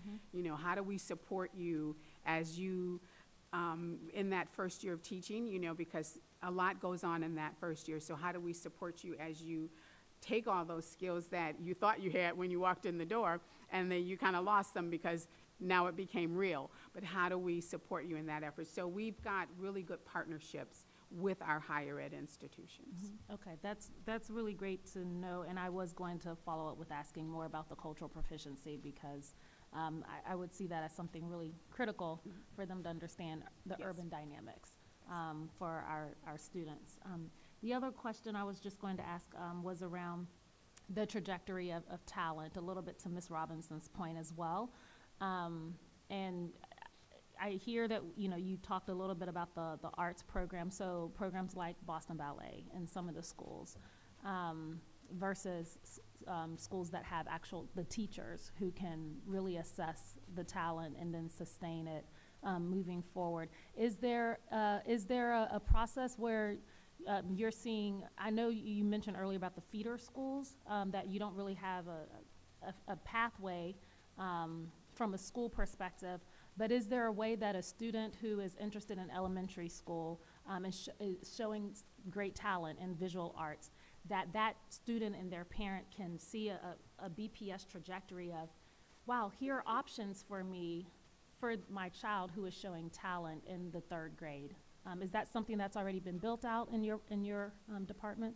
And so we are building that out. We are trying to make sure that we provide parents with as much information about what is happening in the arts across our buildings. But I think the other piece that makes that work even better is that our teachers, our arts teachers, so our music teachers and our visual arts teachers, et cetera, we bring them together as cohorts, you know, so that they can begin to understand, if I am the, you know, high school teacher, here's what's happening, you know, in music in my K through 8s. Here are the people that I should be connecting to. I am listening to your band. I see these kids. I want to make those connections so that we have conversations about where those, you know, where those students might decide to go to high school. So I think it's more than us giving and making that information available to parents, which we certainly should and are doing, but it's also having our teachers make connections with one another, having them understand what's happening in the buildings. And so they are watching, they are performing together, they are collaborating, and I think that is an even better space for making a feeder pattern. Right, right. So I absolutely agree. I just hope that somehow we can provide almost a district pathway for both parents and teachers. Specifically, and I say this from the experiences that I've just seen in the last year visiting different schools and seeing their plays, for example, and seeing really talented kids, and then asking the question to school leaders, tell me about that student. Oh my goodness, she was amazing as Dorothy. Yeah. Tell me more about her, and wanting to hear if they can project a bit of a vision. She's talented, she could go to X, Y, and Z. Her parents are also informed. Because what I've seen from experiences, especially around a lot of our kids in urban environments, is sometimes they might not see their talent themselves, but that tap on the shoulder, that tap on their parent's shoulder to say, your child has a special talent in this area, and here's some opportunities for them. Try this scholarship for this program, and let's see what happens. It would be great if that is something that is a bit more robust, that we could hear is happening in more often. So that's kind of the only thing I heard here, that if I could just offer that feedback to see how we can create a robust process of communication. Absolutely. And I also think that is also another reason why including the data that we do collect around what is happening in our buildings in the arts and that school arts index, that's another reason that's important to include in the school quality framework and the opportunity index, because as a parent, I may go there before I have any conversation, with anyone, and that will let me know what schools are providing strong arts programming, what school has, quality music. And so I think there are several pieces to building this space of resource. Great, thank you. Thank you, Dean Robinson. Ms. Oliver Davila. Thank you, Chair. So I wanted to also thank you for all your years of service and all the great work that you've done. Thank you so much. And I know you won't be leaving, so that is good. I wanted to ask a couple questions around when I looked at the progress to date piece. I'm wondering if you know off the top of your head, by any chance, I'm wondering in terms of the growth and percentage, how much of that can be attributed to external youth arts organizations coming into the school and providing arts? So I don't know the exact percentage, but it is a small percentage. And so the place where we would begin to have impact in that way would be with our alternative high school opportunities, our high school credit bearing. That program allows us to work with partner organizations to build courses inside their institutions that our young people can take for credit. But that's a small program.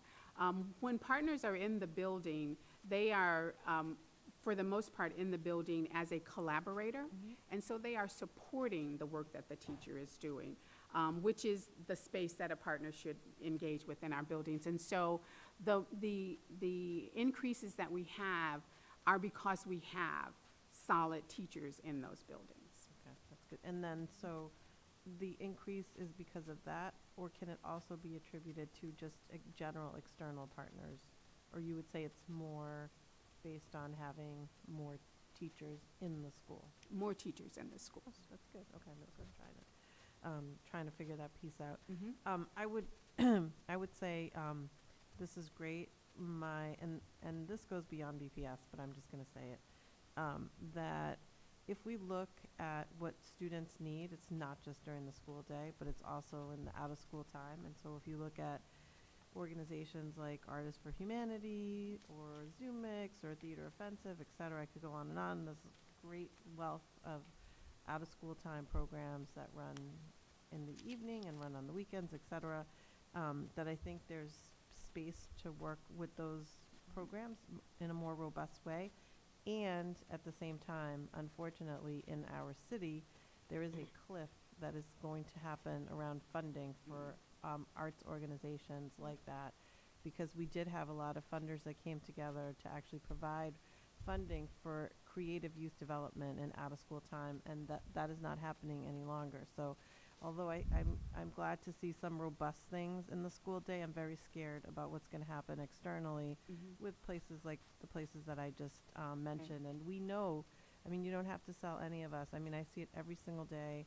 Some of the young people that are the most disengaged that walk into my organization and they pick up an instrument, they're like a whole nother child, and you know, they're good at something, and it's you know, it's a wonderful thing. So nobody needs to be sold And I say that because I also think when we look at the Boston Creates plan, there's a big gaping hole that does not talk about creative youth development and really focuses only on the school day. So I feel like I understand your role as BPS, but I feel like as BPS, because we can't do this alone, we really need to think about what is going to happen in that out of school time with those youth arts organizations and how we bring that front and center. I think the other piece is just from personal experience. I would say that it's also very challenging to work with some of the schools, and so although I appreciate the policy, I'm very interested in the implementation of how schools work with partners, because there's definitely been many challenges that I think could be so much better, and it could be so much easier for all of us to do our work together and collaborate. So although I do appreciate this, I'm looking forward to more like the implementation of when you actually work with partners, how do you do that? So like the credit bearing, I've said this many times, that it really needs to be a person instead of whatever number of people working with a partner. You know, we have one staff person cannot be talking to 10 different people. So things like that, that, you know, or if we're in a school, really the school needs to buy and say, if we're offering this, then we need to have those students that you said we're going to be in this class, and it's not a fluffy kind of thing. Because I think, so this leads to my next piece of comment / question, which is that I think we have a lot of autonomy. And so when we talk about some of the things that you talked about, I just wonder how it's going to happen. When we talk about like the budgeting pieces or the planning, because if we are experiencing right now, when some of the examples that I talk about, not every school gets that arts is actually going to lead to better outcomes and close the achievement gap. So I think I'm looking forward to what's the implementation, because when I look back too, I mean, for me, it's like what is going to be different than 1994 and 2001, and I don't personally want to put my name on a new policy that some school committee member 8 years from now is going to look at and say, you know, where's the beef, or whatever that commercial used to be. So I'm curious in terms of if you can talk a little bit, maybe Dr. Chang, I think, maybe talks a little bit more about how do we really, like what needs to happen so that there's a better understanding of the importance of arts across every school. So when I look at a school that only spends $500 and then a school that overspends, like how do we bring that balance, and how is that alignment going to happen? I think we should start with just a bright spot. I think the results are pretty stunning. I've not heard of a school system that's been able to move the needle in this way. And it's done because principals learn from each other and realize that these investments need to be made. And as a result of it, you're seeing the needle move. I know also Myron's team is very involved during the budgeting process itself. And so as decisions are being made, these sort of questions are asked, like, are you sure you want to use these resources in this way? So this sort of nudging during the process is also really important. And I mean, success begets success. And we're very optimistic that we're going to keep this trajectory going. Myron, anything to add there? Well, no, I agree. I think the piece that we need to make sure is solid is the entire district having the same narrative. I think that helps any school leader, that helps anybody who's engaging with our schools understand what our priorities are.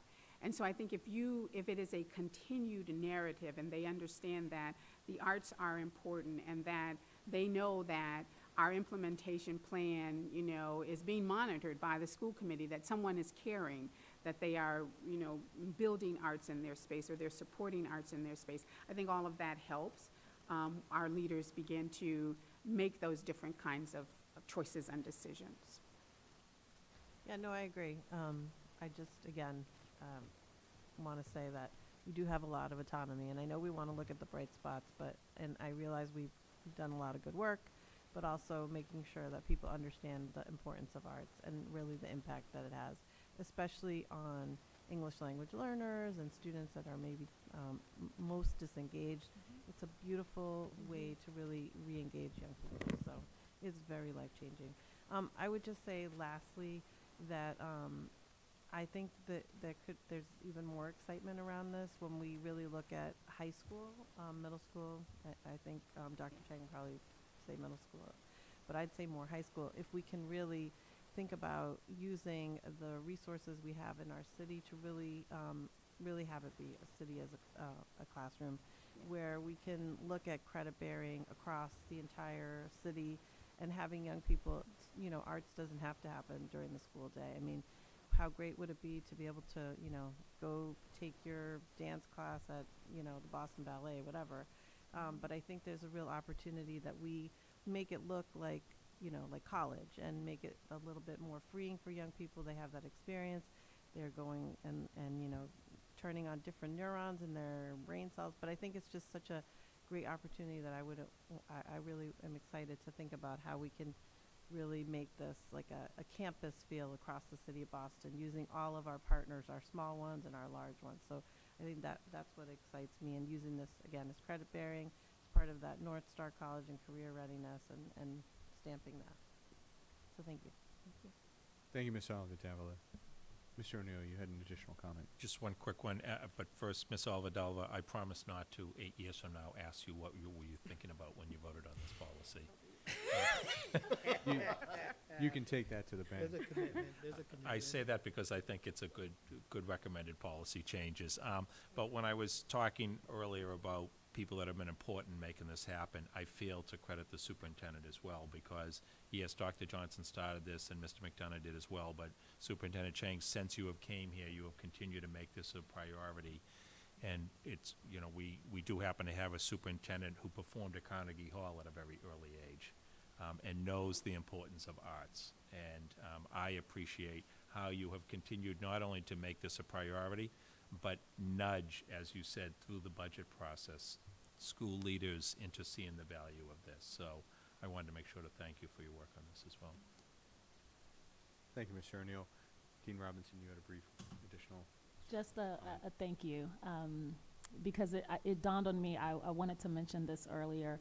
I visited the Boston Ballet's program for youth, for our youth this year, and I saw kids with special needs, and I saw kids of all races and backgrounds, and I saw the joy that they had as they were being taught by some of the premier talent. And I remembered my daughter coming home and saying, "Mommy, do you know that the man who taught me has danced all around the world?" And just the way that her eyes glisten. On a separate note, so that's our art partner, the theater teachers. I have met adults in the city, as a parent, I've met adults in the city who were taught from some of our teachers who are still teaching, and they are now adults who are teaching kids art. And they say, Miss So-and-so, Miss Fredericks, she taught me when I was at Mildred. And I hear these stories of how the arts continue to live on. And so I just want to thank you for your legacy, because it is impacting all types of students from all backgrounds. And that's what we really want to see in the district. So thank you. Thank you, Dean Robinson. Dr. Coleman. Great. Thank you very much for your time and the great work you do. I have two disclosures. One, I'm on the board of Edvestors, and this is a great bright spot. And the other is that both my boys were part of their college and career readiness was a function of their involvement in performing arts, and everyone in the family feels if I had done more, I'd be a better person. This is truly I think this is a model of how blended capital works to drive improvement in the system, and it's also, as people suggested, a great model for this tension between central and local control collaboration. And you've done a wonderful job with the resources to drive that forward, and we hope that this is something that other parts of our programs could replicate. But I have my question, my statement or my comment is more towards my committee members. And I'm wondering whether we can really afford the replication of this policy in other areas. We've talked about this before. We've given some, this policy gives some pretty clear guidelines, some minimums that we're committing to, and frankly, I agree to them, and I'm happy to do it. I support it, but I want to be explicit that how do we respond to nursing, to librarians, to guidance counselors, my particular favorite. As we go forward, if we're saying centrally, here's an area that we're providing this minimum to, and this long-term commitment, hook a brother up. Done. Hook a brother up. That's another variant on Where's the Beef. I thought the same thing. Those are the two one-liners of the evening. Well, I think your point's well taken, Dr. Coleman. I think we've heard elements of that in Ms. O'Neill, Ms. Oliver Davila's comments this evening as well. You know, that's the key question here is, you know, how do we make this sustainable? You know, I was struck in looking at the goals, particularly the ones around the financial goals in this presentation. I was thinking about the term SMART. You know, we talk about SMART goals, and the A in SMART is not for aspirational, it's attainable, right? And so I think, you know, we have our CFO here, we have our superintendent who are, you know, putting the stake in the ground, so to speak, with respect to what we want out of the arts curriculum in the district. And I think it's incumbent upon us and incumbent upon district leadership throughout each budget cycle to report back to us about how we're going to get there. And I think we need to make I think we need to be mindful, Dr. Coleman, of these other commitments that we've made across the district, because it's not as easy as saying, okay, we're going to put all our cards in one hat. We've got a number of commitments out there that are either policy-based or budget-based from year to year that we need to be balancing. And this is not an environment, which I think was pointed out as well, where we've been in a posture for expansion. But nevertheless, we see the differences that that can be made around academic achievement with increased arts education. And I think the numbers that you put out here today, you know, that the return on investment, if you will, that we've had around private investment are just awe-inspiring. And so we know that there's a way for us to get there, but we need to be very focused in our follow-up and ensuring that we are spending our money in the most appropriate way possible. I'd be remiss if I didn't say thank you to our partners once again, Edvestors, as well as the many other partners further around the city that assist us in reaching the achievements that we have to this point. I'd also say I want to thank you as well once again, Ms. Parker Brass. I believe I said Ms. Myron Parker Brass earlier, which is funny to me because I don't think I've ever heard you referred to in anything other than 3 names, the full name. You're like Edward James Olmos in that respect, I guess, or you know, some other person in that regards. I wanted to keep it going, you know, but really, you know, the work that you've done in marshaling the resources around the arts curriculum in the district and moving us forward and keeping us on a trajectory towards improving the access to the arts in the district and demonstrating how it has a meaningful effect on the way in which we're closing the opportunity and achievement gaps for students across the district is a great work, and we will sincerely miss you. We know you're not going too far, but we appreciate the work you've done, and thank you once again. Good. And if I could just respond to Dean Coleman for a bit. I think, so certainly we would, like any program, love to have additional dollars come in our direction. That always makes our work much easier.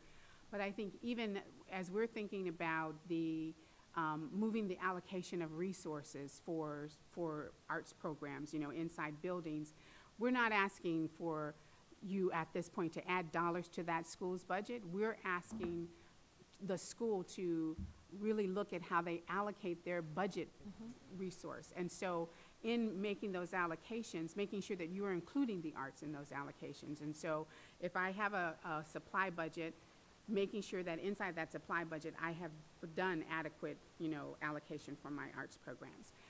The same thing with hiring teachers. Over the last few years, those teachers have been hired because we are working with principals, helping them understand how you add that teacher into your existing budget. And so I think all of that happens because we are helping them understand the importance of what the arts are going to do inside their building, and so this is how you need to support it. And so while we would, yes, love to have additional dollars, I think we also want to make sure that our schools are using the dollars that they currently have to support the arts programs. Does that mean they will have to make some hard decisions? Of course, so you're going to have to, sometimes you decide between having, the tech teacher and the arts teacher. And so I think that's a conversation around advocacy that we continue to do as part of our work in the arts department. But, I think it is important enough for us to have those conversations. Yeah, no, and I do think your work is brilliant, and I support it completely. But unfortunately, we end up robbing Peter to pay Paul. Absolutely. And so we have to be conscious that when we make a commitment to anything, we are then setting someone else to lose and budget season. And we have to be willing to say, we think the return on this investment is worth more than X. Right. And so that's something that we collectively, if we vote for this, are saying, we think this work is worth more than some other places where we won't be able to create minimum expectations. And it's a gutsy move on our part, scary move on our part. But, and if we can grow the pie, we won't be as anxious. Thank you, Dr. Coleman, and thank you once again, Thank you. Ms. Parker-Brass. We'll look forward at the next meeting to take action on the arts policy as presented. Very good, thank you. Okay, we'll move on to public comment on reports. Ms. Sullivan? Thank you, Mr. Loconto. We have no speakers. Okay, thank you, Ms. Sullivan. Any new business? I have a question. Ms. Robinson? This week, Dr. Chang, This week, Dr. Chang and Alex both presented on some of the science issues out at Thompson Island. And I was hoping as a result of that, similar to what we've heard tonight around the Arts Department, it would be great to have an update on what we're doing in science. I know we're doing lots of wonderful things across the district, but also to understand, sometimes we look at our scores in science are not that great. So the question is, what can we be doing across the board, and what are we doing to, again, support more science learning or things similar to what we just heard tonight? I think that's an interesting point you raise, and I'll note that we have a retreat coming up once again to talk about further calendaring at the end of the month, and I think we can make that as part of our agenda for that meeting. Ms. Sack, could I build on that a little more Sure, explicitly? please, Doctor. I truly, this is a great model. And as we think of all our cross-cutting work, so if we give autonomy to schools, which I'm a big believer in and I support completely, then there's the how do we provide them adequate support in these other areas that we think are important, and how do we think that through to having point people, like we've had in the arts, come in and present this type of thorough report would be a great advantage for us, particularly well before budget season, right? Well before budget season, so we can think this through, and then think through what the policy implications are. And I think STEM is a great example of a place that we should do it. I'd love to see the equivalent in sports, thing that I spend too much time on. Thank you, Dr. Coleman. Mr. O'Neill. And I did notice that this policy is actually about world languages and visual and performance arts. I would have that same question about world languages as well, which is, again, valuable for our students. Thank you, Mr. O'Neill. Ms. Oliver Davila. And one more thing to add. No, I would actually be very curious for the young men that participated in the sleepover with the Coalition of Schools Educating Boys of Color.